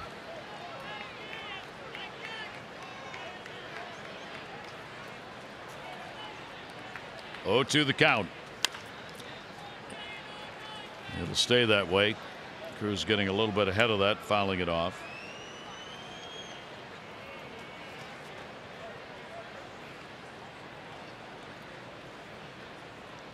That'll be a big lift for this team. They get out of this inning. There are a couple lead-off singles to start it off. We'll shut them down. That might be enough to bolster the offense again. 0-2. And Cruz does go down. So Ramirez comes on and gets the job done. No runs, a couple of hits, 2 left in scoring position. Ball game tied at 2.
Geico has proudly served our military personnel since 1936. The Geico Seats for Service program donates tickets to honor military members and their families around the country. Today we welcome Seaman Teresa Meny from the Baltimore Boatyard and her guests. Thank you for your service.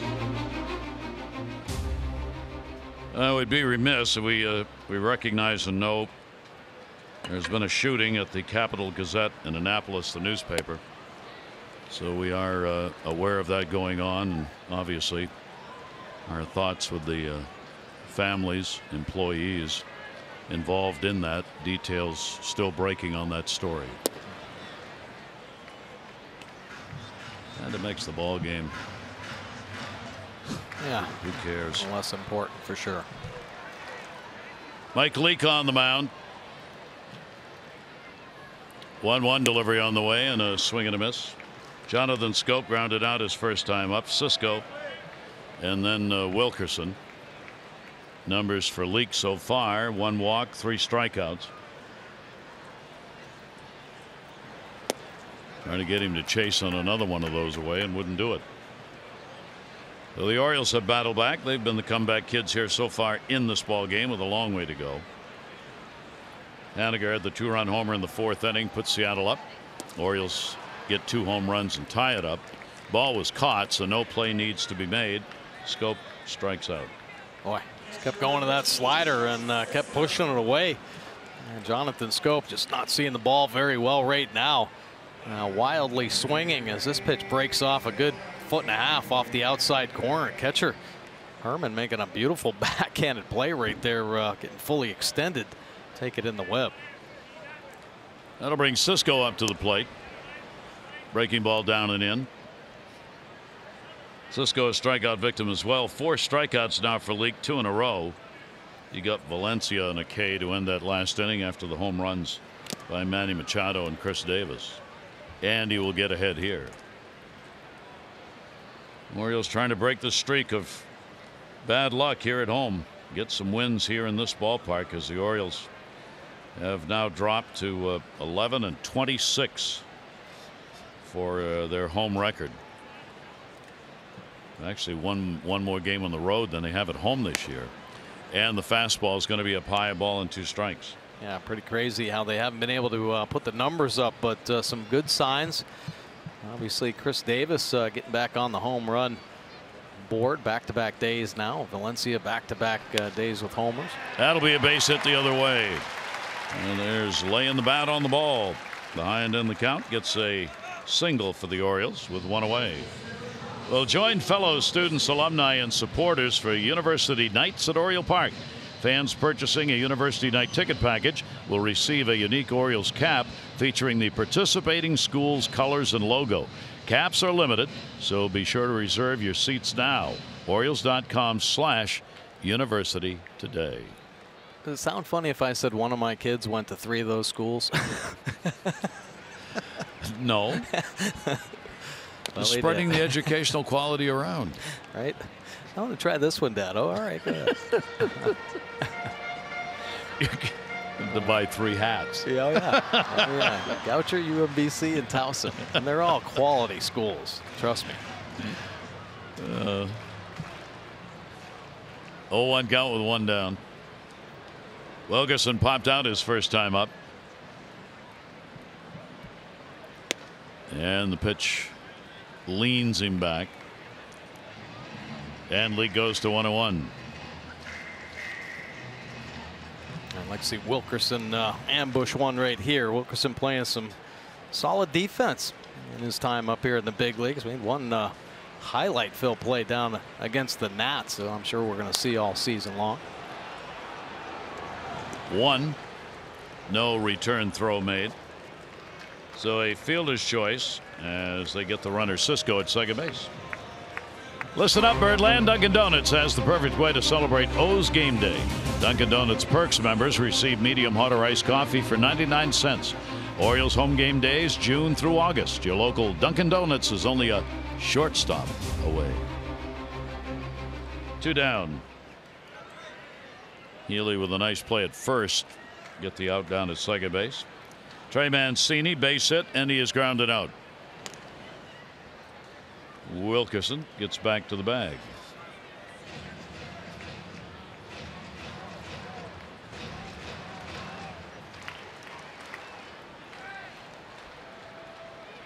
One for 2 in the ball game for Trey. 3 for 4 for 14 in this 4-game set. And the pitch is taken for a strike.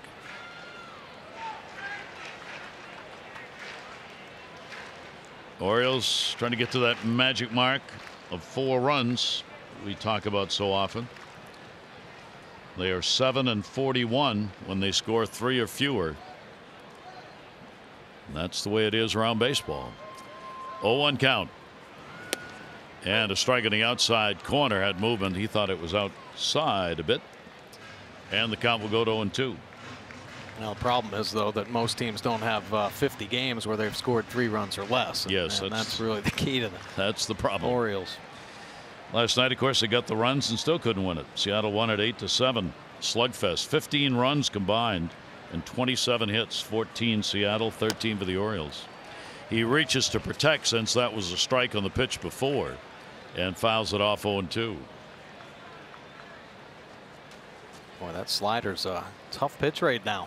Staying on the plate, and then a nice little finish. Seen a couple hitters just reaching out there, just trying to keep their ABs alive. Wilkerson again back.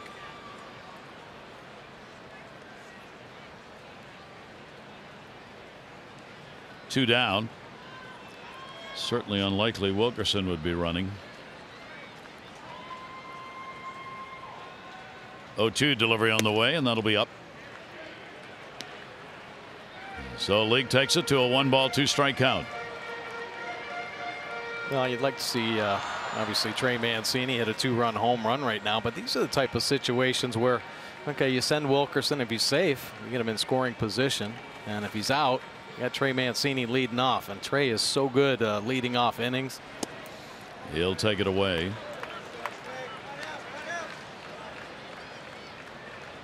Problem for the Orioles is they have such a hard time getting base runners.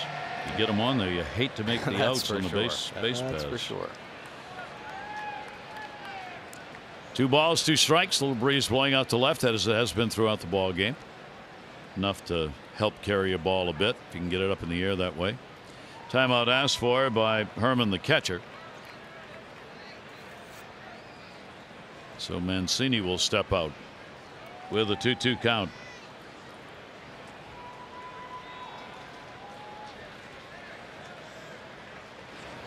And again, overthrow and a pitch away.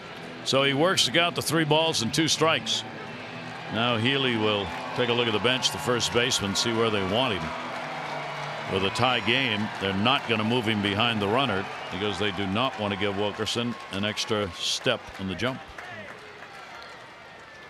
This will be the 7th pitch at bat coming to Trey Mancini. And again, timeout asked for, this time Leak.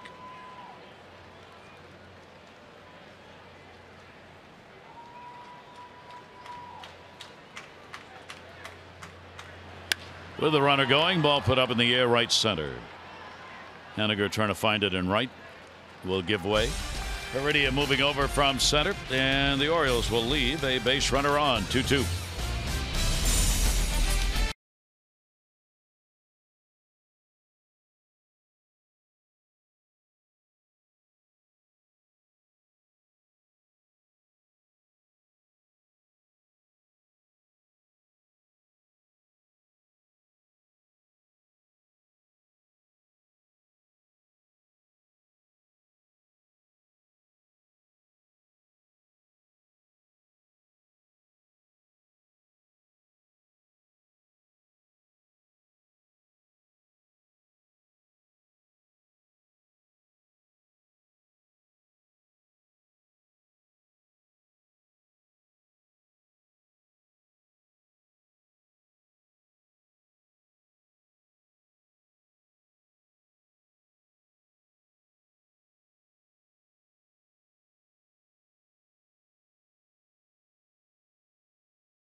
Here on this afternoon game to the looking ahead page.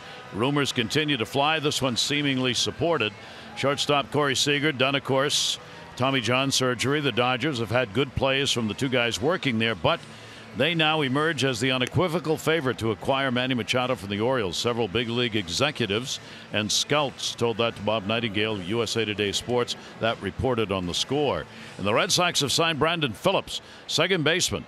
He got a minor league contract. He was an unsigned free agent this year. And with Dustin Pedroia, his availability for the rest of the year still in question. The Red Sox finding someone they may need. How about that? Interesting pickup right there. And I know Manny's name's come up with the Red Sox as well. Their young third baseman endeavors. Not as solid defensively. And on we go with July just around the corner. Here's Ben Gamble, a 1-0 count. Gamble picked himself up a base hit. First time up. Swings over the top of that one. Ramirez on in relief. Jimmy Yacobonis, first major league start. Couple of runs, 6 hits, 4+ innings. He struck out 5 and walked only 1. Can't catch up with that one that was kept down. 1-2. Yeah, good movement down there. Boy, Ramirez stays down around the knees. And a lot of swing throughs, a lot of ground ball outs. And Nissan pitch cast stay in that lower third. 1-2 delivery on the way will be up. Gets him to take a look. As a starter, which is what he was at AAA, averaged 5 innings. In the games, exactly 5 innings in the games pitched, and that was no accident. And that ball's up the middle. Seattle making it tough. They continue to get their leadoff batters on base here in this ball game as Gamble is on here in the 6th inning. Let's take a look at what the Orioles have ahead of them. The Lifebridge Health Sports Institute turned to Cal's team for concussion and orthopedic care together to schedule an appointment. 4:10-6:01 play. Busy 5 games here. Angels coming into town 7 o'clock, 4 o'clock, then a 1 o'clock start on Sunday. Off day on Monday, and then it's on the road up to take on the Fightin' Phils. 7 o'clock start on Tuesday, and then a 4 p.m. start on Wednesday. More start times all over the place this year than ever before with these 4 o'clock starts around Major League Baseball. Here's Ryan Healy. A lot of that done for travel purposes, such as the game today. Finally. Yeah. Runner on at first, nobody out. Hard throw over. And Gamble gets back to the bag. Healy has been a strikeout victim twice.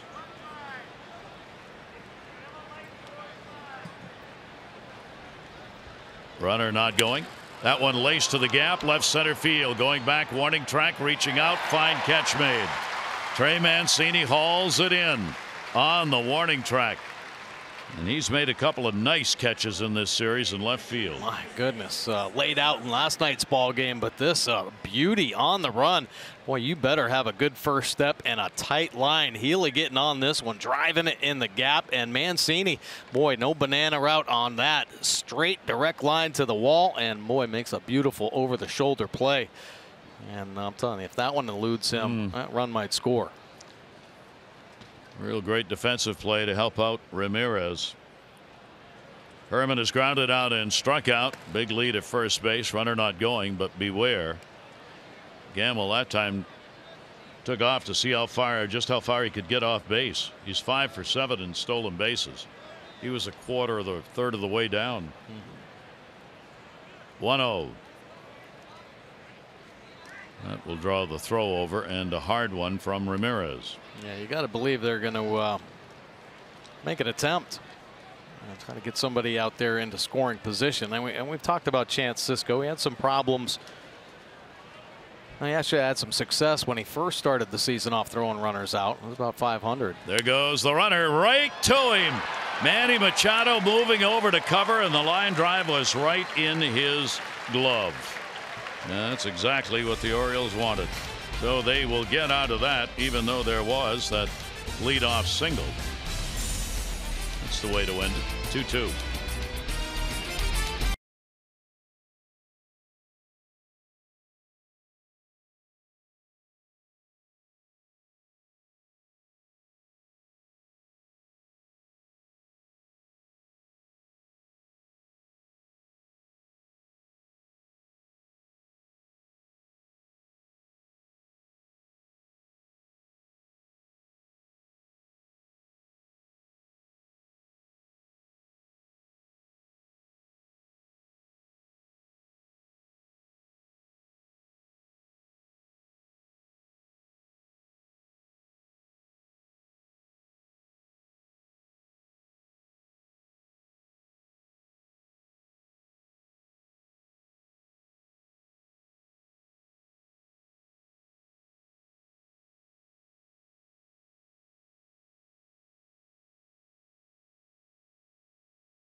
This is it, 4th game, and they are going to test Wilkerson getting the start at third base, and Wilkerson handles it flawlessly.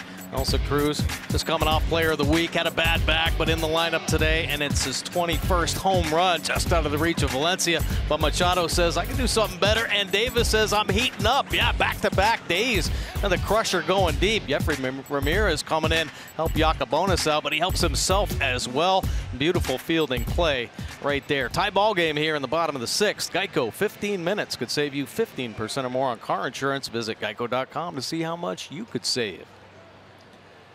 So another tight ball game that Seattle is so used to. Ramirez on in relief working and getting that double play to end the last half. Colby Rasmus has grounded out and flied out bottom half of the 6th inning. Orioles have only 4 hits in the ball game. 2-4-0 for the Orioles, 2-7-0 for Seattle. Home runs making the difference for the Orioles, and with Cruz's 2 RBI shot, you saw. Leak a walk, 4 strikeouts. Right-hander, no record against the Orioles. 1-1 delivery on the way. Rasmus in the air, center. Heredia barely moving to put that one away. Stayed in one place. For every Orioles walk, Care First Blue Cross Blue Shield contributes $50 supporting the Leukemia Lymphoma Society Light the Night Walk. 222 walks, $11,100. Care First encourages each of us to take that first step towards a healthier and more active lifestyle. Bring up Manny Machado. Manny, the home run, number 20, came in the 4th inning. He is also hit into a double play.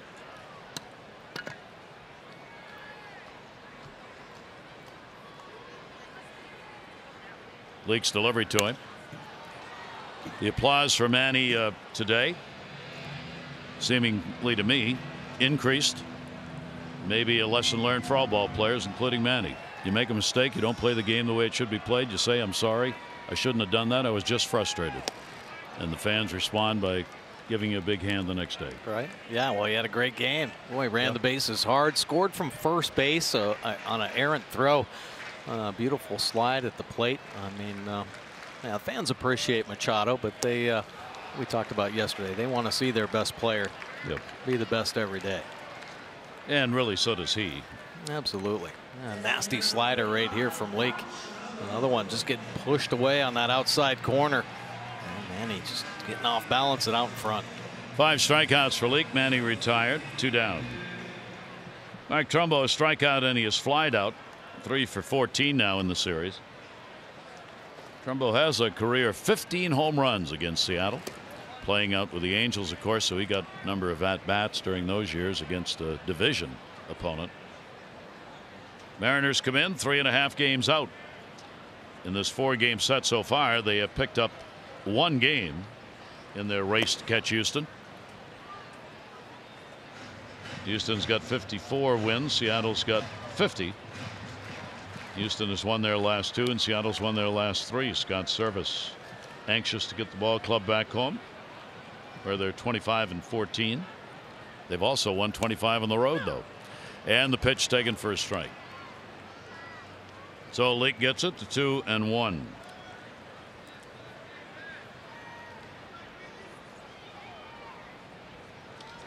New York, Boston, and Baltimore in this road trip. That'll be a base hit into right field. So Mike Trumbo keeps them going. A 12-game hit streak for Mark. Ties his career high set in 2015. The Orioles are proud to join Johns Hopkins, University of Maryland, and other corporate leaders supporting Baltimore City's Youth Works program, seeking to provide jobs for as many as 12,000 Baltimore City youth. To donate, visit BaltimoreCityFoundation.org and choose Mayor's Office of Employment Development Youth Works. And you can learn more by going to youthworks.oedworks.com. Chris Davis, home run number 7 in the ball game. Sweeping breaking ball in there for a strike. Chris has also drawn the only walk surrendered in the game by Leak. Home run number 7 came with 2 down in the 4th inning, with the batter in between he and Machado on those homers. Wow. barrel of the bat out towards second base. Foul ball, first base side. It's left with the handle. There is the exploding bat trick. Pretty good distance right here. And the bat head almost going as far as the ball. You see the ball almost catching Kirby down there right through the wickets, and the bat head out on the dirt. They'll clean up the lumber. And Chris will stand back in with the 0-2 count.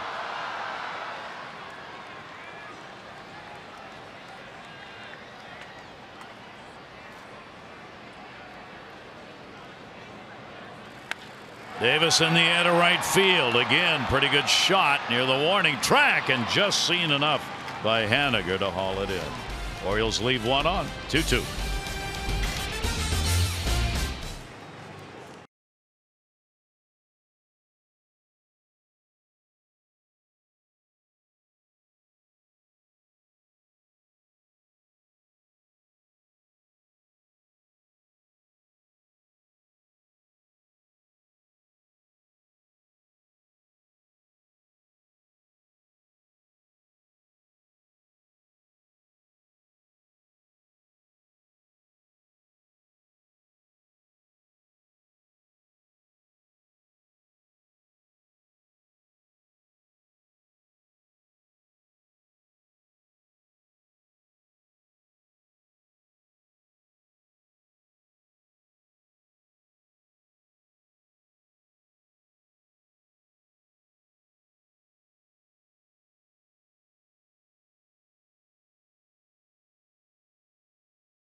They're tied at 2-2, yet another low-scoring game, and those have tended certainly to favor the Seattle team with those 25 one-run wins that they have put up this year. They're setting a lot of marks in that regard. If they can get to 4 runs, they are 36-10. But they've already won 14 games when they score 3 or fewer. They're 14-21, 3 or fewer runs in a ball game. There are 23 comeback wins, tied with Houston and New York for the most in the majors. And as we mentioned last night, those comeback wins, 16 times they've made the comeback in the 7th inning or later. So dig out the monkeys. I'm a believer, and play it from the 7th inning on for Seattle. Yeah, you know, and we've witnessed it done a couple different ways. Now I know when the Orioles. That's going to go to left field, and that's going to fall in. Man, a leadoff man is on again. That's Heredia. All right. Man, oh man, and that's a key to their success late in the game as well. A few times in this series, they're able to get guys on with base hits or walks to start innings off. Take a look right here, inside pitch, and he actually releases the hand to make sure he can pull the hands in a little bit tighter. Finds enough wood to get the base hit. That's 5 consecutive innings. The leadoff man has been on base, yet they have scored in only 1. Bunting popped it up. Ramirez easy play and a double play. How about that? That'll take care of it in a hurry. Heredia was running, never even looked. Ball popped up to Ramirez, and the play made over to first. And I don't think it was popped up. Oh, it wasn't. It hit the ground. Yep, I'm sorry. It was quick. My bad. Bounced off the plate. A little Baltimore that chop. one went up in the air. It didn't. So it is a sacrifice. So down to second base goes Heredia.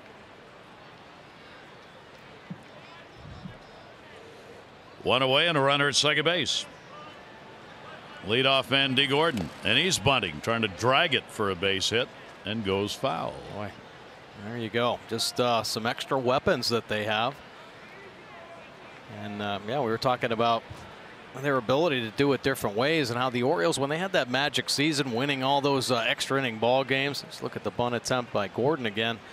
and winning so many one-run games, most of it was done with the long ball. You know, you just kind of count on the team that Jack went out of the park and had a lot of success. But this Mariners team, it's a lot of different ways.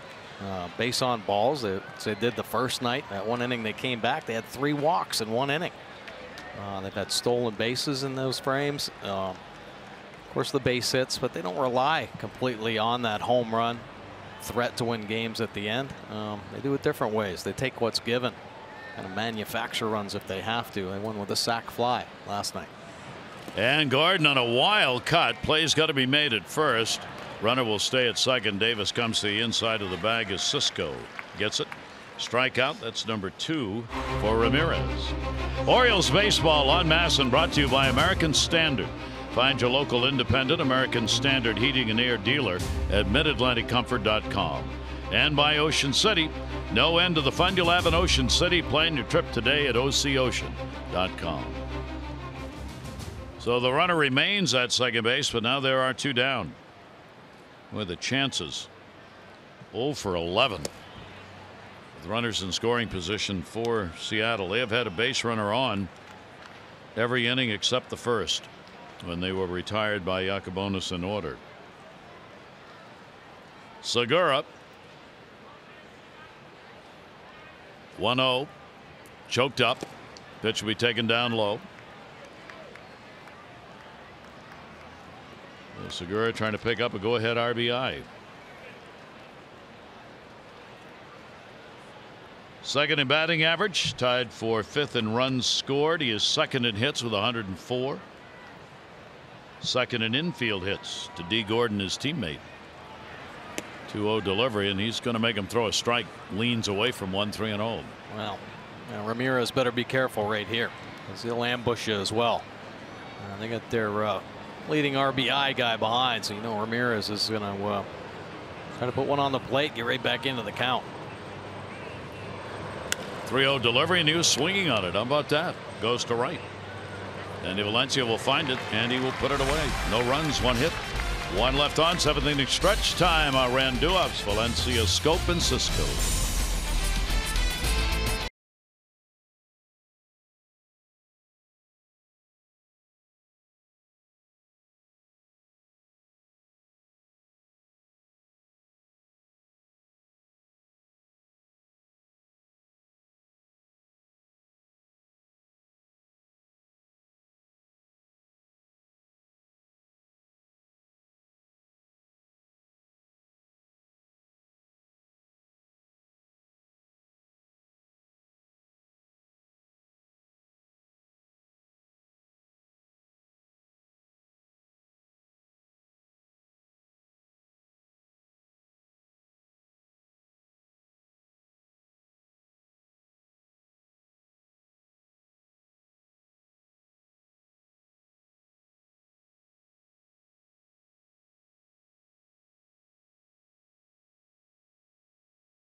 Seventh inning stretch time here at the ballpark, and the Orioles in a 2-2 ball game bat.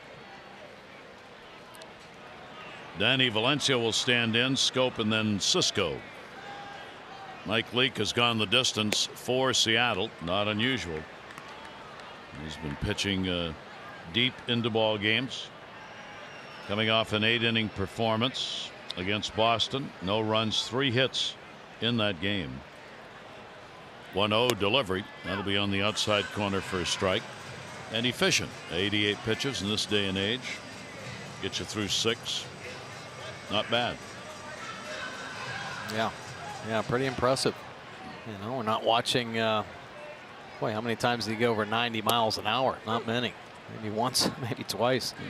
Typically 88 mile an hour, little 2-seam sinker. Less than that. Taking some off with the changeup.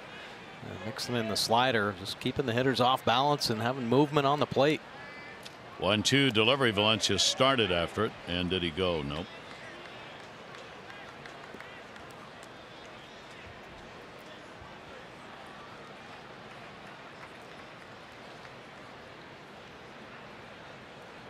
Two ball, 2 strike count of Valencia.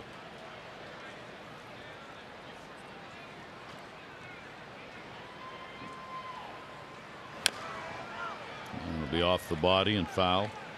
We want to send out our best wishes to Phil Wood, part of pre and post game shows with the Orioles on many occasions, radio and TV. Longtime follower of both Orioles and Nationals baseball. Phil recovering health wise. I hope you're listening and hope you're feeling better. And we send our best wishes. Tough play. Leak gets it. Oh, nice play right there. Yeah, we were talking about Leak, ability to help himself, a fine defender. And take a look at him bouncing off the mound. A little cat right here. Not wasting any time. A little backhand fielding and setting that backside. Yeah, looked like a shortstop right there. Probably did play some shortstop as a younger guy. A nice play. So Leak helps his own cause with that defensive play. 14,263, 14,263. The announced attendance here at the ballpark today on Seniors Day. 1 down. Scope 0 for 2 in the ball game, 2 for 15 in the 4-game set. Angels Boston play tonight. Angels will be here tomorrow night. Open up the weekend series. Angels, another ball club trying to find a way, make their way into the postseason. 12.5 games behind. If you're that far behind midway and you're chasing Houston, have you got a chance? No, you don't. It's going to be tough. Is it possible? Yes. Are you going to do it? No. Oh. And they've lost 5 in a row coming into tonight's game. 2-1 delivery on the way, and that'll be taken down low. Houston was just fooling around with people at the beginning of the year and lost a couple of games. And right. Then they decided they wanted to win and are. 3-1 pitch down to third. That will be foul. Midway through, that's about where we are for most teams. Tomorrow will be the midway point, as we said, so things start to shake out. It gets real tough for individuals to change the numbers, and it gets real tough to gain ground in your division. Altuve's on top again, leading an average 345. Last year he hit 346 and won the batting title. Aaron Judge was the home run winner, 52 last year. J.D. Martinez has got 25. He's on top there. Nelson Cruz is the RBI leader last year with 119. He is not in the top 10 this year. Manny is. J.D. Martinez leads it with 64. Manny's third. And there's that pitch again. Wow. Just cannot stay off that pitch. It's not a strike, but they get him swinging. Boy, Jonathan last year really disciplined himself to lay off this slider, but right now he's searching a little bit, and he's not seeing the ball very well. Too many swings at these pitches, just diving off the plate. Discipline that strike zone again. 6 strikeouts for Leak. Cisco 2 down, nobody on. 90-mile-an-hour fastball. That's, Mike said, that's about it. 91, 92 maybe, but not many of those. Reaching the 100 pitch mark. Down to first base. Hit him in the batter's box. Foul. Working fast. Throwing strikes. And keeping your defense busy. Had a noontime game as Oakland beat Detroit today by a score of 4-2 in their ball game. Detroit had been playing some decent baseball. All of a sudden they're in a tailspin. The Tigers have now lost 9 in a row. They are 10 games behind Cleveland. Seems like last week they were like 4 games out. So Detroit in the tailspin, opening the door for Minnesota. Minnesota's 8.5 behind the Indians. That'll go to second base. Diving is Gordon. He was back on the outfield grass. Orioles are retired in order here in the 7th. 2-2.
Westminster, Maryland. He was adopted from the Ukraine when he was 9 months old.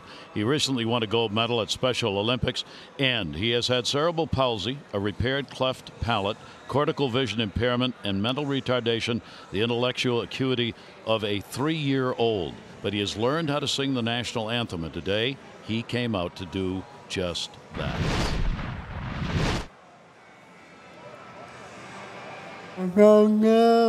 Where we win and what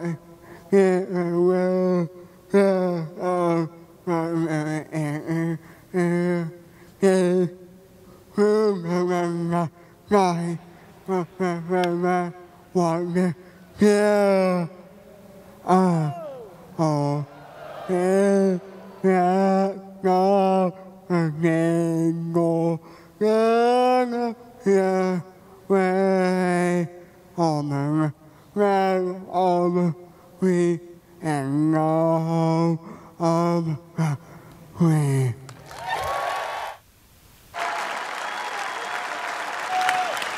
Obviously a very emotional moment for his family and for both teams.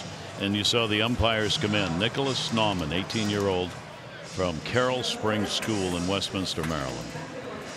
Well, you know, he was pretty excited about that, and Yes. the crowd was great too, weren't they? I mean, they gave a standing O at the end. I mean, it seemed like they were up for 4 or 5 minutes. I mean, it was nice to see. And completely quiet during the anthem. Yeah. Could have heard a pin drop. 8th inning, tie ball game, 2-2, 1 down. Cruz will take the pitch outside. Cruz has delivered the home run, 4th inning, 21st, 2 RBIs. 1 for 3 in the ball game, has had a strikeout as well. 3-0 and a check swing foul. Ramirez came on for the starter. Jimmy Yacobonis, 2 runs, 6 hits over 4. First major league start, a walk, 5 strikeouts, non-decision.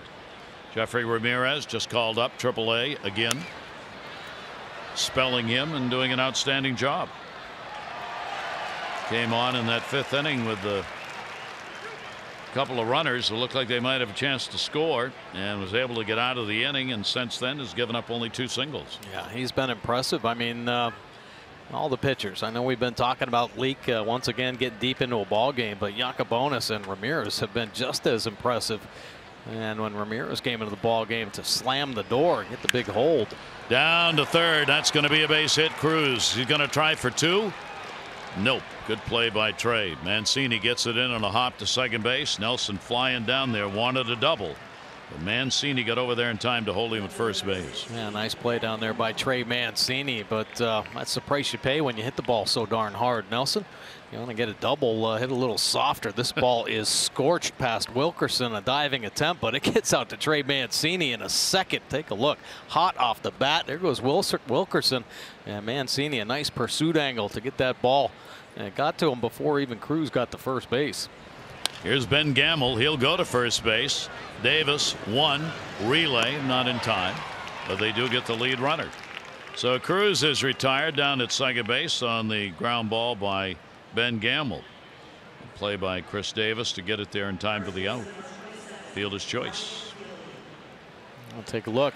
Chris Davis bouncing off, filling up that hole. Nice play. Davis, superb defender. A nice athletic move right there. And Manny Machado, of course, with the cannon unleashing it. But that, boy, Gamble, he can fly down the line. So that will bring Healy up, putting Gamble on at first. Healy has gone 0 for 3 with a couple of strikeouts.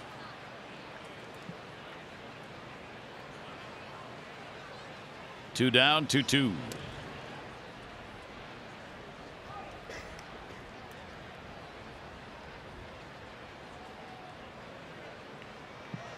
Ryan Healy has had the long ball here in this series with Oakland last year. He ended up with 25 home runs, 78 RBIs, down to third and foul.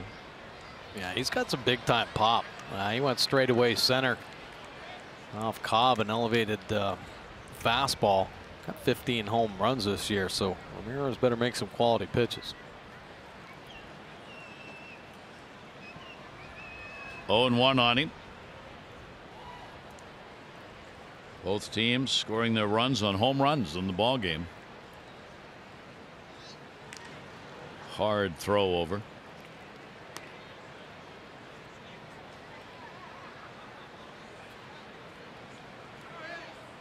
Orioles 2-5-0, Seattle 2-9-0.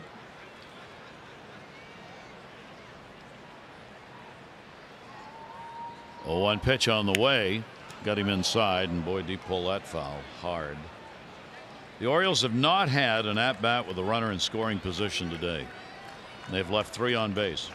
Seattle has had 12 chances, and they're 0 for 12. And they have left 6. Crazy game. It is. It'll be crazier when the Orioles pull out a win, and then we talk about those numbers. Yeah. Well, that's the kind of game where that's exactly what happens. Yeah. 0-2 count. Ramirez goes for the outside corner. Will just miss with it. Shadows come into effect.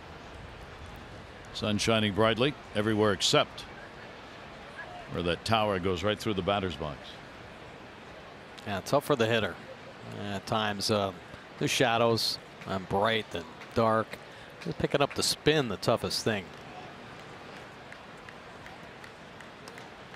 Ramirez guns it over. He does not throw easy to first base. His throws over have been 85, 90 miles an hour. Davis gets in the prevent down there. He gets down low. Take a look right here. As soon as he comes set, Davis squats down and he is ready. He's like, all right, here we go. Pitch on the way, outside corner, fouled off. Right off the top of the dugout. So the count stays at a ball and 2 strikes. Real tough ball game.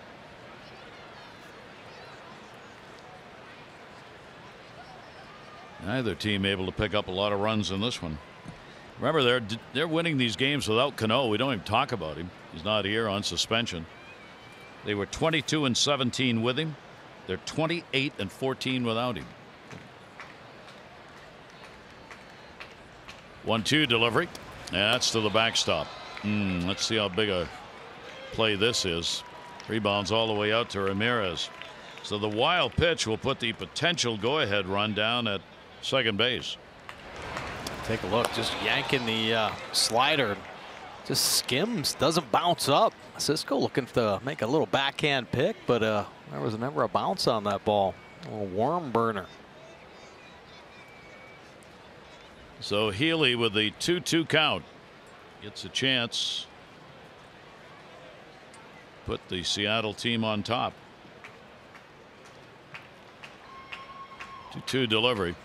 And not this time. 3 strikeouts for Ramirez. No runs, 1 hit, no errors, and another base runner left on. Bottom of the 8th, 2-2.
Deep start, 7 strong innings, scattering the 5 hits, a couple runs on the board, solo shots. Machado and Davis able to get to him.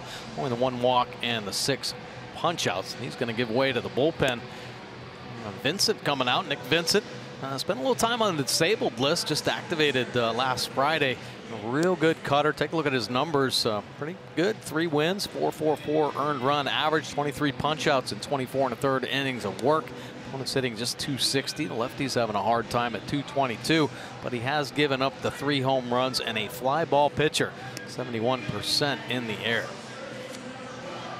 Today, Edwin Diaz, their closer, Scott Service said not going to use him. It's been 3 days in a row. He's picked up 3 consecutive saves in this series. So Vincent, who is a setup man, is on in that situation now. Colomé would probably be the closer in this ball game, although it could go by matchups. And now you got to think about extra innings here if you're the managers, right? Because you're in the 2-2 ball game, bottom half of the 8th. The Orioles just as soon not go that distance, find a way to get one on the board here and get it over with. Here is Steve Wilkerson batting 9th in the order. He's popped out it into a fielder's choice. Mancini and then Rasmus do up against the right-hander. And to right field and a base hit, and that's what the Orioles needed. So Wilkerson leads it off with a single. A nice piece of hitting, good speed on the bases as well. Vincent, a nice little cutter, but this one stays in the middle of the plate, and Wilkerson waiting on it, slapping it out to right field. A nice swing right there.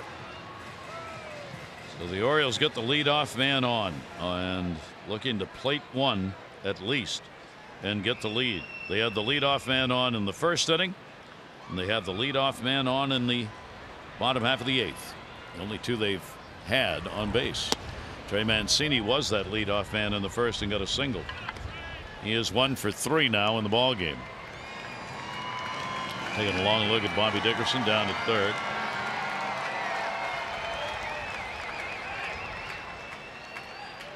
Orioles have their 6th hit of the ball game. Mancini to right foul. Well, that's Vincent's pitch right there. It's a little cutter, and at times it'll get more like a slider. Just gets on the side of the baseball a little bit. Just giving him a little bit of movement in the zone. His two-seam fastball, not too bad as well, and not a great sinker. He has an invisible four-seamer, so don't flip one in there and look like a big cookie, but it's got that rotation where it just kind of stays flat through the zone. A lot of times hitters swing right through it. Had a 1-2-3 inning in the ball game last night. Vincent did. 1 ball, 1 strike count. Big hole on that right side, and the pitch will be a strike on the outside corner. So the Orioles trying to get a lead here. They're trying to avoid the 4-game sweep from Seattle. Seattle's trying to win their 4th in a row, have a 500 road trip, sweep the Orioles for the 3rd time in a 4-game series in their history. 1-2 delivery on the way, and that'll be up. Orioles have lost 4 in a row. Trying to get on the winning side of it with the Angels coming in for the 3-game weekend series. Showalter's ball club 23-56, 6-17 here in June. 2-2. Trey's had to protect. That's been a strike in his at-bats, that pitch that's been away, and so he can't let it go by with a 2-strike count. Boy, you got that right. They're making some good pitches on Trey right now, and just too close for comfort. Castro up in the O's bullpen. Nice job prolonging this AB.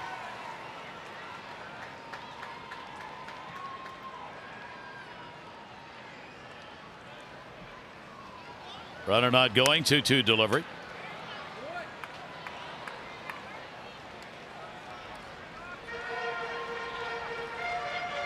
So the 2 starters non-decisioned in this, with Leake going the long 7, and Yacobonis out.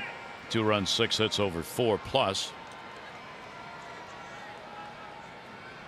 Wilkerson, just good lead, normal lead over there at first base. 2-2.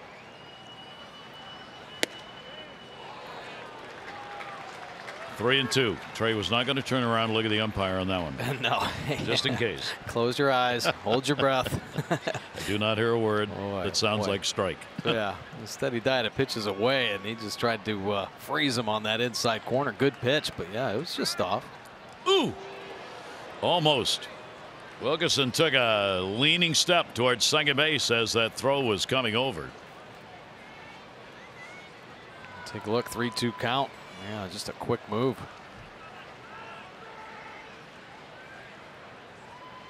See if he goes here. Nobody out. 3-2. Runner goes. Struck him out. Throw him out. Nope. Dropped the ball. So he gets in with a stolen base, and the arm may be hurt of Gordon. Ooh. Gordon trying to put that tag on, had that runner coming right into it. It ripped his glove off so hard the glove ended up almost on the outfield grass on the other side. My goodness, man, there's a strikeout. They're looking for that throw him out. Gordon just trying to catch it on the body, but Wilkerson coming in hot, kicking the glove off, and the ball bouncing loose. So Orioles catching a nice break right there. You see, timing it perfectly, but catching a little too deep, actually letting it get on the body instead of just the front of the body. So now real concern. Gordon says he's all right.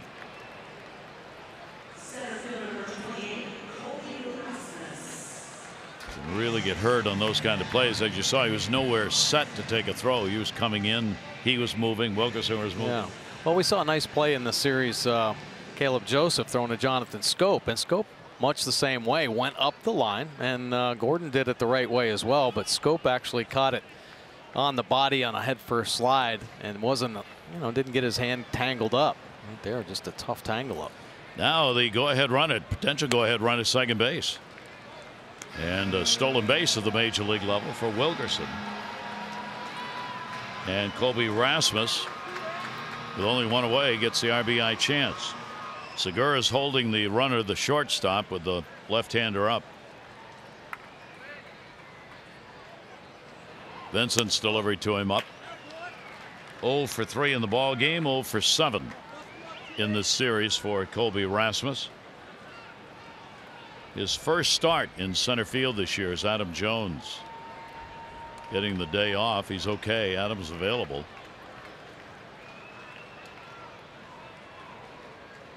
2-0 delivery on the way, and that'll be up. So 3-0 with Manny Machado waiting on deck. I like it.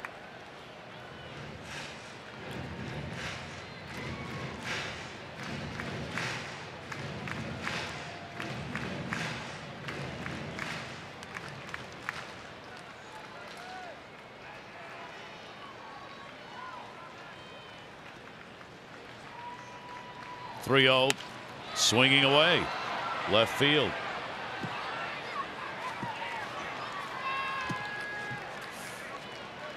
Three and 0 swinging. Hey, I don't get it. Well, O's having a tough time. We're watching here against the Mariners, but boy, the American League West in general, 12 wins and no wins for the O's.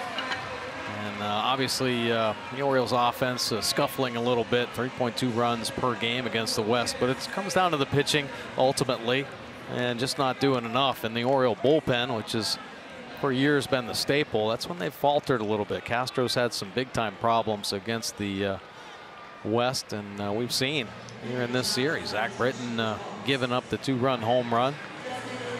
Taking nothing away against Trumbo. Rasmus takes a couple of pitches, maybe gets a walk. Then they can't walk Manny. Swings on 3-0, makes an out, and Manny gets walked. What am I missing? Right. Yeah, I mean, what am I missing? Yeah, I hear you. Fourth drive of the game. Yeah, here's Manny's home run. A leak, hanging a slider, and Manny Machado waiting on it just punishes this baseball deep into the seats. Hurry to your local Ford dealers for great savings on cars, trucks, and SUVs. So Manny gets the intentional pass. Nothing against Mark Trumbo. I mean, dangerous, but you sure wouldn't mind having Manny up. Base hit. He has flied out, strikeout. Pops that one up third base side. Playable and hauled in. Romine makes the catch on it. The Orioles done here in the 8th. No runs a hit, 2 left on base, 2-2.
Ball on Masson, brought to you by Southwest. Low fares with nothing to hide. That's transparency. Another tight ball game. 2-2. There's your line as we go to the top of the 9th inning. Ramirez has done an outstanding job in relief. Jeffrey Ramirez for the Orioles coming on for Yacobonis. Yeah, he has been sensational. Man, oh man. Nasty changeup. Not a lot of hard hit balls off him. For Ramirez, 4 innings, no runs, 3 hits, 3 strikeouts. Get the bottom part of the order here in the 9th inning. Herman will take the pitch. Left-handed hitter is 0 for 3. He's lined into a double play. Grounded out, and he has struck out.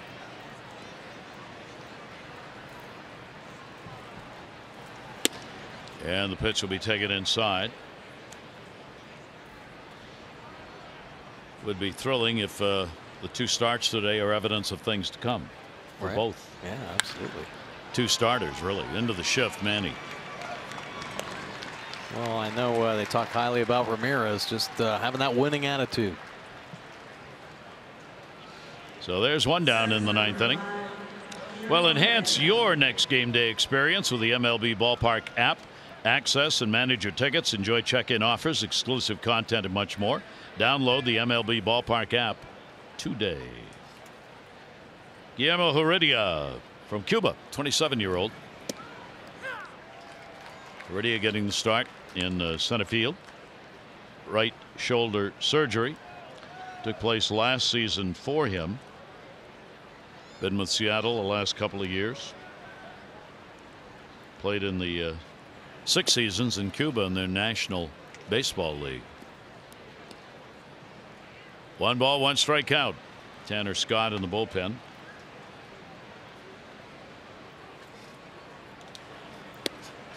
Leaned in, took the pitch. Boy, good change. Donnie Hart optioned out today to Norfolk, so he was another one of the left-handers in the bullpen yesterday. Gone today. 2-1 pitch in the air, left field. Trey makes the catch. 2 down, ninth inning. This copyrighted telecast presented by authority of the Orioles may not be reproduced or retransmitted in any form, and the accounts and descriptions of this game may not be disseminated without the express written consent of the Orioles. She's thinking about doing the floss. She's not sure, so she kind of let it pass. Romine is due up. We will get a pinch hitter. Seager will come out to hit.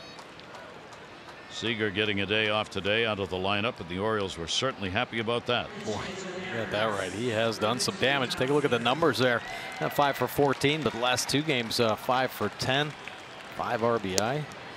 And Seager will take the pitch for a strike. So Seager pinch hitting for Romine. 2 down, ninth inning. Britton giving up that 2-run homer to Seager. Another one up in the air. Trey Mancini again. Seager is retired. Retires the side in order. Orioles need 1 in the bottom of the ninth to win it. 2-2.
Again tomorrow as the Angels in town, 3-game set.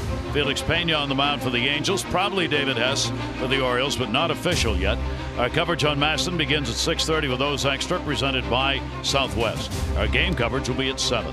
All the access you need right here on Maston.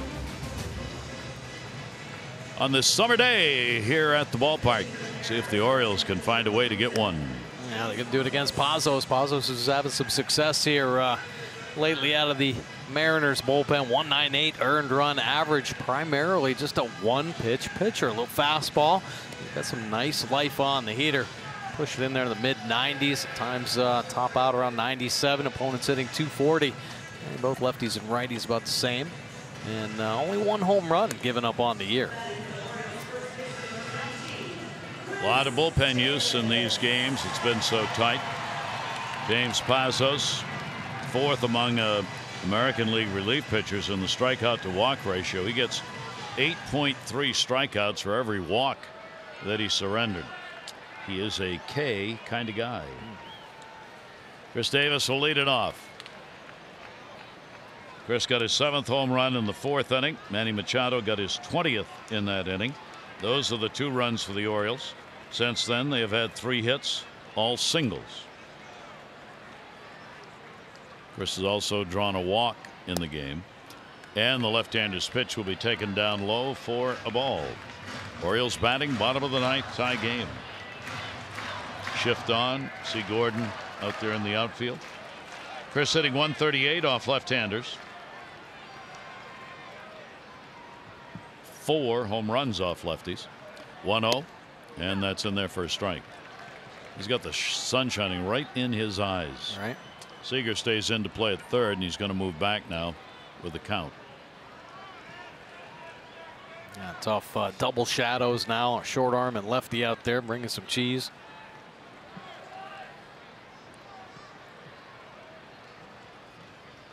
Here's the 1-1 delivery. Pesos got it in, popped it up. Seager. 1 away in the 9th. Pazos worked just a 1/3 of an inning yesterday. He came on just to get 1 out. Who was it? Chris Davis. And he got Davis on a fly ball. Pazos also worked in game 1, had a 1-2-3 inning in the first game. 3 out of 4 in out of the bullpen against the Orioles. Here's Danny Valencia. Valencia's gone 0 for 3. Fielder's choice strikeout and a ground ball out. 1 down in the 9th. Pazos' pitch will tail away. His bullpen ranks ERA wise 8th in the American League, 3.95. They're about in the middle of the pack on just about everything, except they lead in saves. With Yeah. Diaz. By a lot. Yeah. Did you set a record for the Mariners? Most saves before the All-Star break? Yes, he did. Pitch is going to be taken for a strike. As we said, Scott Service doesn't want to use him today. It would be 4 days in a row, and that may be pushing it a little bit. Pushing it a lot, actually. 1-1. 1 down, nobody on. Left-hander's pitch under the arms and in. So Danny in a situation the Orioles want to see him in. Late in a ball game, tied, coming up against the left-hander. 286 off lefties, 5 of his 8 home runs against lefties. Yeah, swinging the bat really well here lately. A strong month of June and back-to-back games with home runs. Cut the corner. Pazos trying to keep those arms in on Valencia, not letting him get out over the plate. 2-2. Yeah, that's a firm fastball. 95, just dotted on that inside corner. My goodness, good pitch.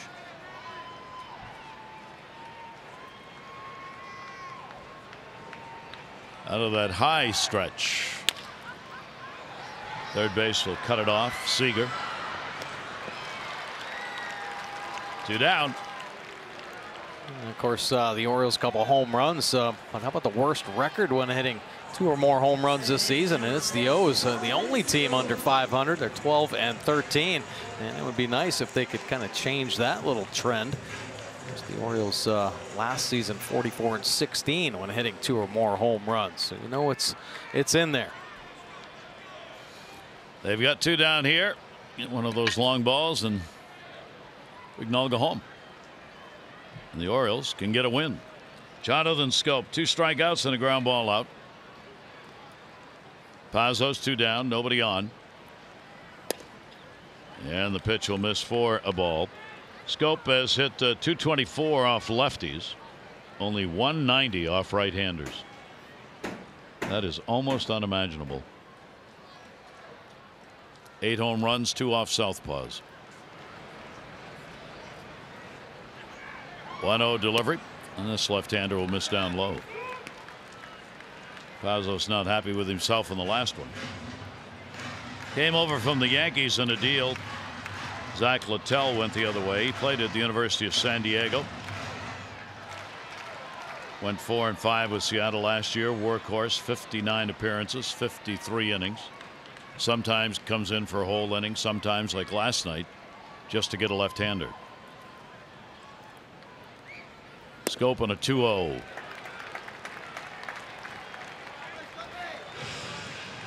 got to green light him. You got to do it. Yep. Hope you get one down the middle right here. Yeah. 3 shots to drive it. Well, Miguel Castro getting ready if the Orioles need him. 3-0 delivery on the way, and that's a strike, a high one. Ramirez worked 5 innings out of the bullpen for the Orioles. He gave up 3 hits and had 3 strikeouts. Outstanding performance. 2 runs charged to Yacobonis in his first major league start.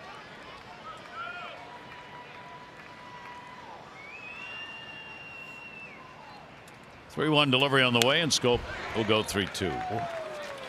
Good cut though. Right on it. Catching it out in front right there. Give him one more shot at that one.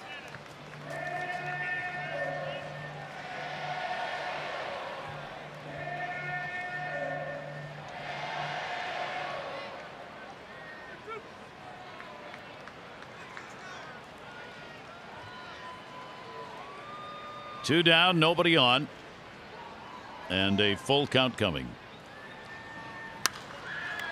That'll be outside of first. With the 2 home runs the Orioles have hit today, the Orioles now with 94 home runs in the Buck Showalter era. That's tied for the fewest home runs the Orioles have hit in the first 80 ball games with the 2014 team that also hit 94. Orioles have been over 100 at this point of the season each of the last 4 years. And right on the way back. Love you, man. I don't really, but 3-2. Some borderline pitches right there, and Jonathan Scope's got to protect that 3-1 or that 3-0 fastball call at the top of the zone. Fouling off a couple tough pitches up there. We'll see. 6 and 7.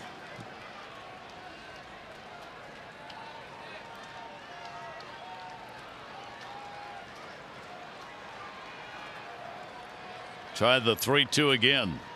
Real battle here with 2 down in the 9th inning. Jonathan not going away, providing a lot of souvenirs. Count stays 3-2. 9th pitch of the at-bat coming. Cisco is the on-deck batter if Jonathan can extend it.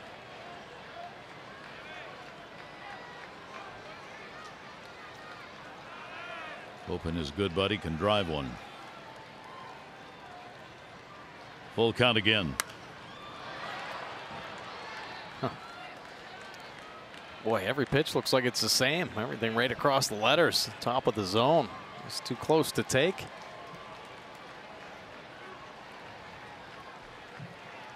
All fastballs. He may not have that turnover pitch a left-hander would need here to go down and away to try and get Scope on the pitch the right-handers use against him. We'll see. Full count delivery again, and he walked it. Jonathan Scope, big time at bat right there, and gets on. Only the 3rd walk the Orioles have picked up in the ball game, and one of those was an intentional walk to Manny. Chance Cisco coming up, a base hit, 1 for 3 in the ball game. Just returning to the Orioles today. Caleb Joseph needed a break. Caleb had worked a lot of innings, a lot of games in succession, needed to be out of there. Took a shot to the throat the other night. So Cisco with 2 down. And the pitch up. Losing a little command. Yeah. Losing everything up at the top of the zone.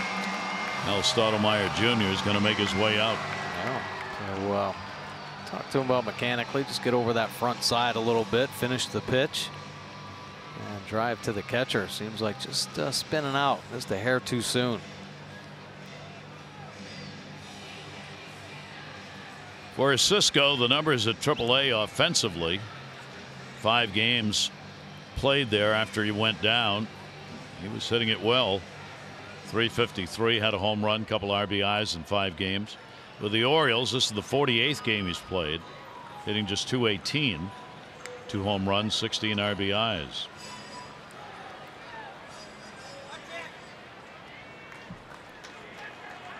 He's got Scope at first. Orioles need 1 to win. 2-2, bottom of the 9th inning.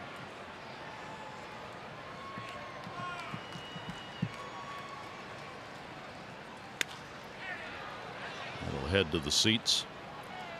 Yeah, with the 2 outs, Jonathan Scope should be getting a good secondary lead and off and running if Cisco drives one in the gap. Get him crossing the plate.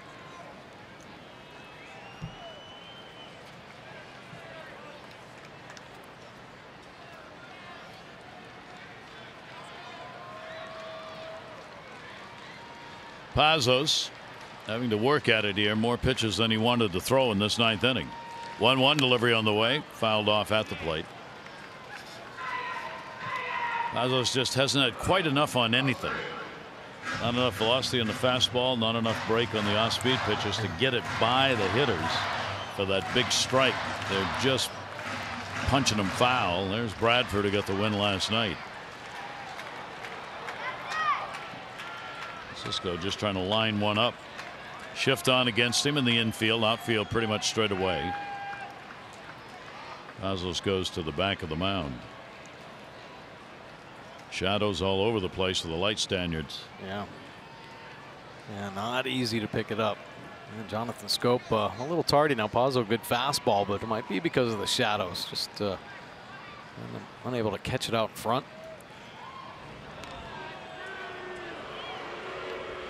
Little soft toss over.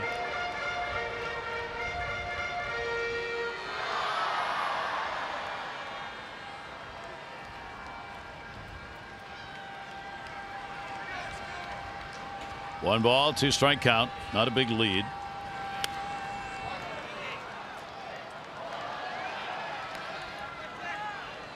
Hope they rubbed up a lot of baseballs today because they're using them up. My goodness. Just in the last 2 at bats. Yeah, a ton of foul balls. Jonathan Scope had 5 or 6 foul balls himself.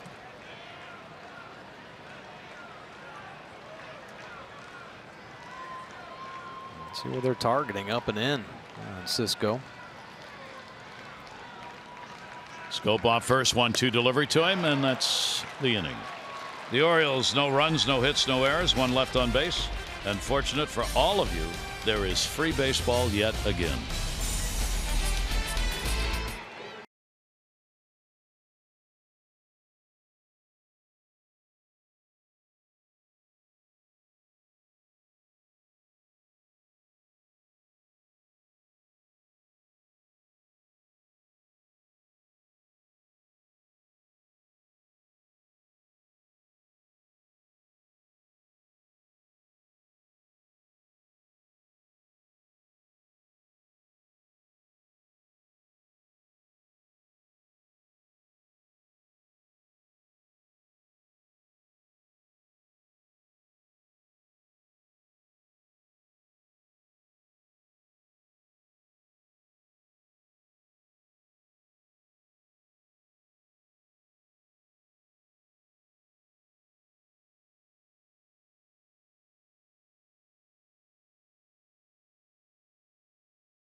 in extra innings this year. They've won the last 13 in a row going back to last year. The Orioles will try and undo that.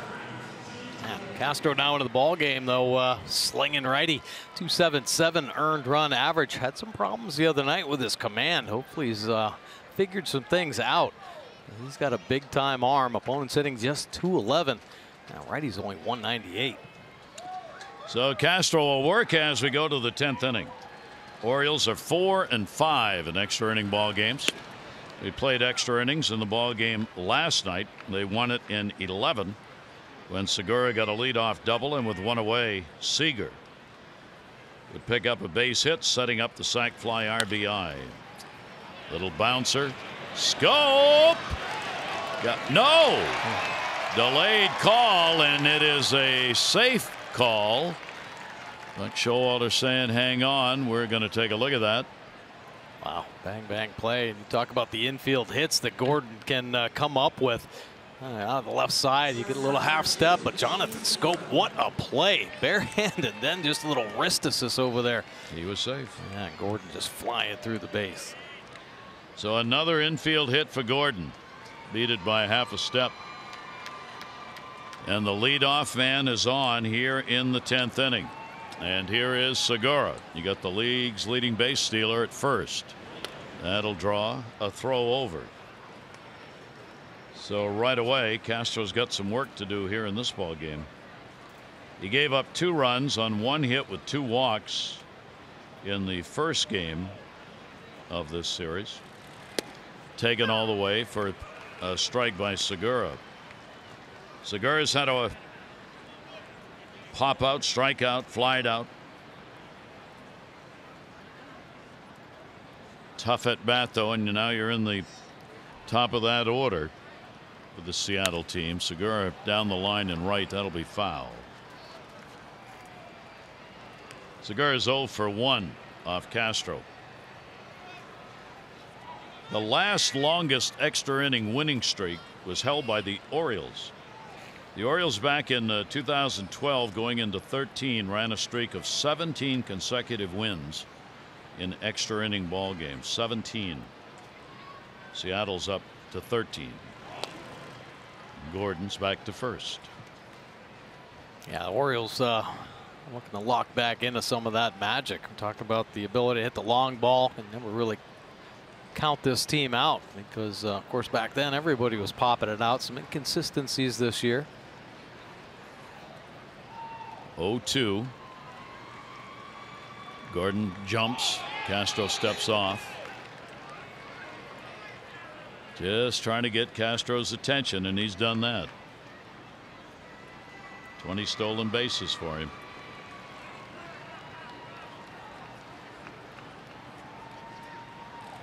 Not running. That's going to go to the gap, right center field. Over to third base goes Gordon. Ball bobble. They're going to send him home. Relay throw to Scope. Here's the throw to the plate. Not in time. A base hit and an error. And Gordon comes all the way around from first, and Seattle has a 3-2 lead. Wow. Wow, pretty impressive piece of hitting right there by Segura, staying on the slider, and then a little backhand by Rasmus does not stick in the glove. And man, you got that kind of speed with Gordon, and he just never breaks stride, just flying around the bases. Got the head up on the third base coach, and that bobble comes, and man, oh man, he is just flying in there.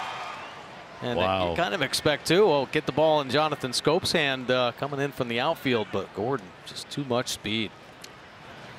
And bunted poorly back over the screen by, of all people, Mitch Haniger. So again, you got a power hitter at the plate, going to surrender himself here to try and get a runner to third base with 1 away. All right, yeah, just keep pushing on the tack on runs here. Good opportunity. Get a runner over to third base with 1 out.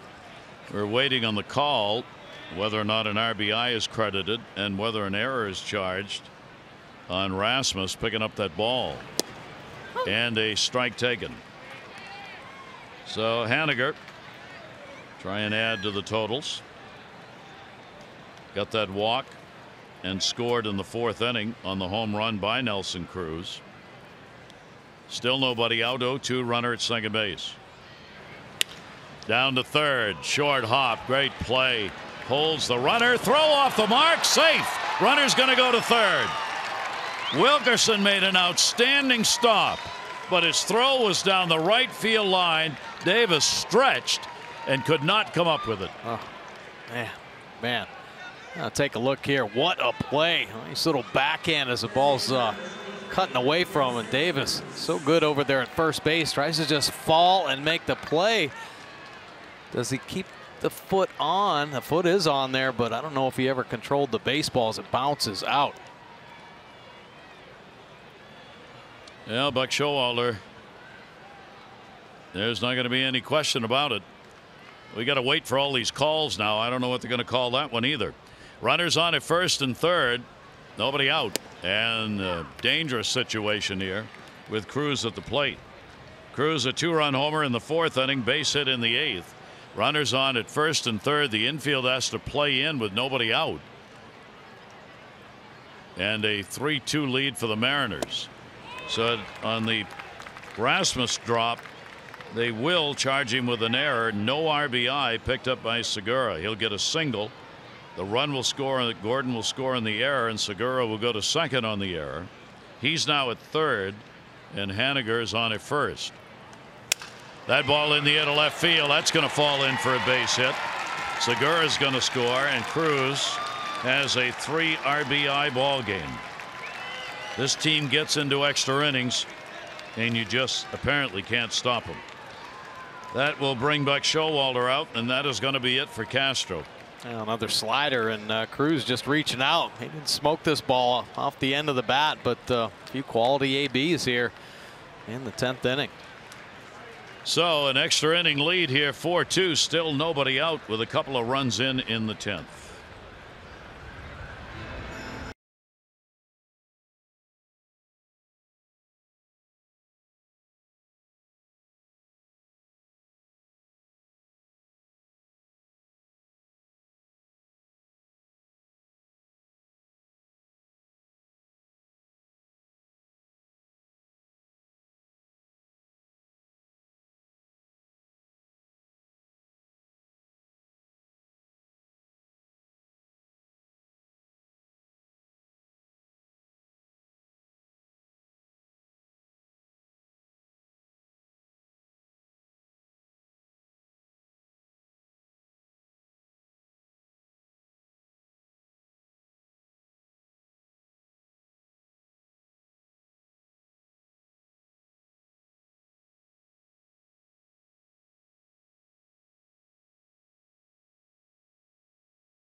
Trying to clean up this inning. 20th appearance out of the O's bullpen. 6.41 earned run average. 28 Ks. This young lefty had power arm. Fastball 98 to 100 miles an hour. Power slider to go along with it. See, lefty is just at 212. Righty's been getting at him though. 333. Inherited runner stranded. Pretty good number right there. Gave up his first inherited runs a couple nights ago. So Cruz out after picking up the RBI for a pinch runner, Denard Span. Cruz with a big ball game, 3 RBIs in it. First and second, nobody out. Scott's delivery will miss inside for a ball. This is Ben Gamble at the plate. Big day for him, 3 for 4. Gamble has contributed to the offense now with 11 hits, 4 runs, 11 hits. Or 12 hits. And that one put up in the air down the left side. Trey Mancini will move over and make the catch in fair territory. The runners will stay. So there is the first out recorded. Now in Haniger's at bat, they did charge an error on Wilkerson on the throw. So you've had 2 errors in the inning, one by Rasmus in the outfield and one by Wilkerson in the infield. 2 runs have scored on 3 hits and 2 errors. Well, that'll bring Ryan Healy up. Especially for as good as their defense has been playing. Yeah. Another little breakdown. Healy's had the 0 for today. He'll take the pitch up high from Tanner Scott. Nicasio in the bullpen.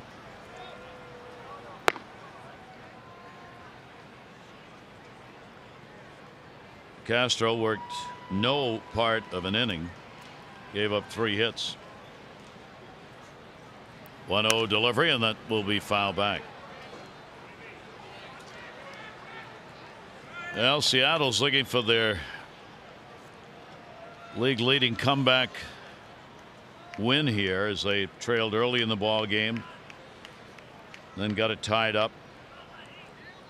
Now they've put a 2 spot up so far in the 10th inning, out on top. Swing and a miss, and a great pitch. Tanner Scott down and into him. That's a nasty slider right there. Man, oh man. A nice late movement, working in underneath the hands. Healy having a tough day. Seattle 23 comeback wins, tied with Houston, New York. 1-2. And another one right there where he wanted it. Gets a strikeout. Yeah, that is just a ridiculous slider. 90 miles an hour. Yeah, it looks like a fastball, and then it moves about 3 feet down and in. Almost catches him on the back foot without him even realizing it. That is nasty. So Scott comes on, gets 2 big outs. Now a chance to get out of the inning. Runner still at first and second base. Haniger and Span. Herman will go after the pitch. It is up. Herman also has gone the 0 for route today. He's not had a hit in this series. 0 for 6.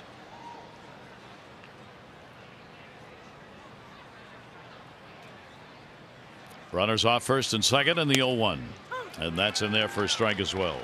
As long as it's not Seager up there facing one of our big lefties. I mean, he got some big hits. He got a big hit off Tanner Scott a couple nights ago, and then of course a big home run off Britton. 0-2.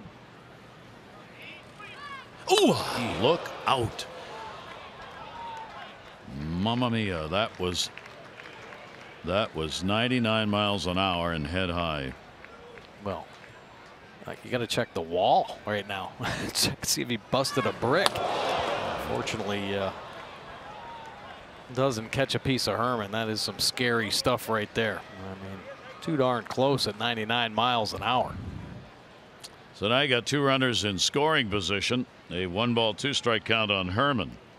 The base hit with a runner in scoring position here in the 10th inning is the first and only one Seattle has. Little chopper, he's got it. And the out recorded, but the damage done. 2 runs scored, 3 hits, 2 errors, 2 left, and a 4-2 Seattle lead.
Oh, the Orioles got to be the comeback kids themselves again as they trail in the bottom of the 10th inning, 4-2.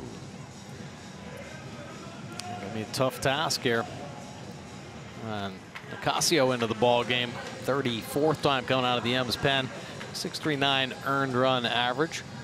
Good fastball, mid-90s. Got a little slider and change to go along with it, but primarily fastball slider pitcher. I see the opponent sitting 307. Righties at 315, lefties 296, and he's given up the 4 long balls. Nicasio retooling himself from a power pitcher with an overpowering fastball to more of an average major league fastball, but with better secondary pitches. We'll see what the Orioles can do against him here in the bottom half of the 10th inning. Yeah, another one of those pitchers that's kind of had to learn his way.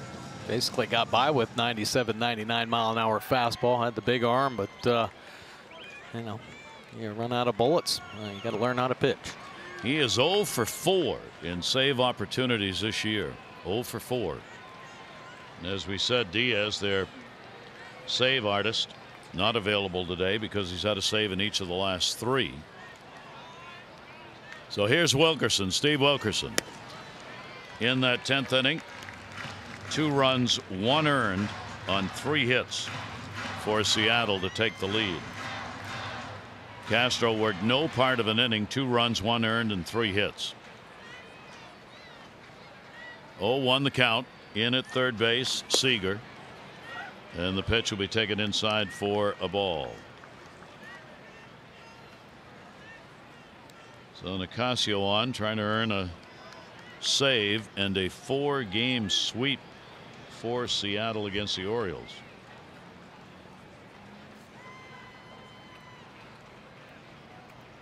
Here's the 1-1 delivery on the way. Put up in the air, short. And Segura drifts back to put it away. Wilkerson retired.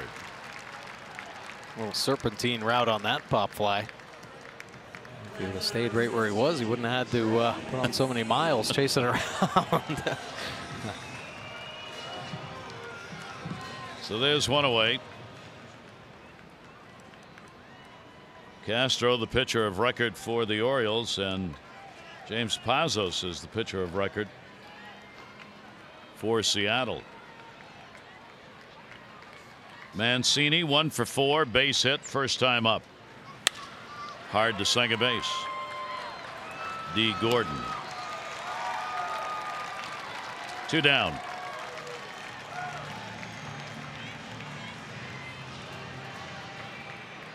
Truly does become almost incredulous, some of these losses the Orioles are going through, as to how they can happen. 10th inning, just the wheels fall off after a very tight game, well played. Oh yeah, well played game. Really, this whole series. I mean, the first game, it was a tie ball game going into the end. Orioles had the lead the second game. Extra inning game yesterday, extra inning game today. So every one of them opportunities, obviously, for this team. Popped up and out of play on the third base side. So Rasmus an 0 for 4 in the number 2 spot. Orioles 2 down here in the 10th inning. A win. Seattle will have their 51st win, their 8th extra inning win in a row. They'll be 8-0. They still got to win it, but they only need another out to do it. 1-1. Orioles right now 4-5 in extra inning ball games. And for Buck Showalter, another shake your head look the way this game has gone. 1 ball, 1 strike count. Infield shifted around. Rasmus in the air, left field. Ben Gamel will move in, and this one is history as the Orioles are retired here in the 10th inning. 1-2-3. Seattle has swept 4 games against the Orioles for the 3rd time in their history, and the Orioles have swept in a 4-game series for the 2nd time this year. Seattle wins it 4-2. The Angels are in town to open up a 3-game set. That'll start tomorrow night. It'll be Felix Pena, probably against David Hess for the Orioles. Our coverage on Masson begins at 6:30 with those extra, presented by Southwest. Game coverage will be at 7. This has been a Masson presentation. Tom and Rick standing by. Take a look not only at this one, but the series and the one coming up. For Mike Bordick and all of our crew here at Camden Yards, I'm Gary Thorne. Thanks very much. Have a wonderful night. Adieu.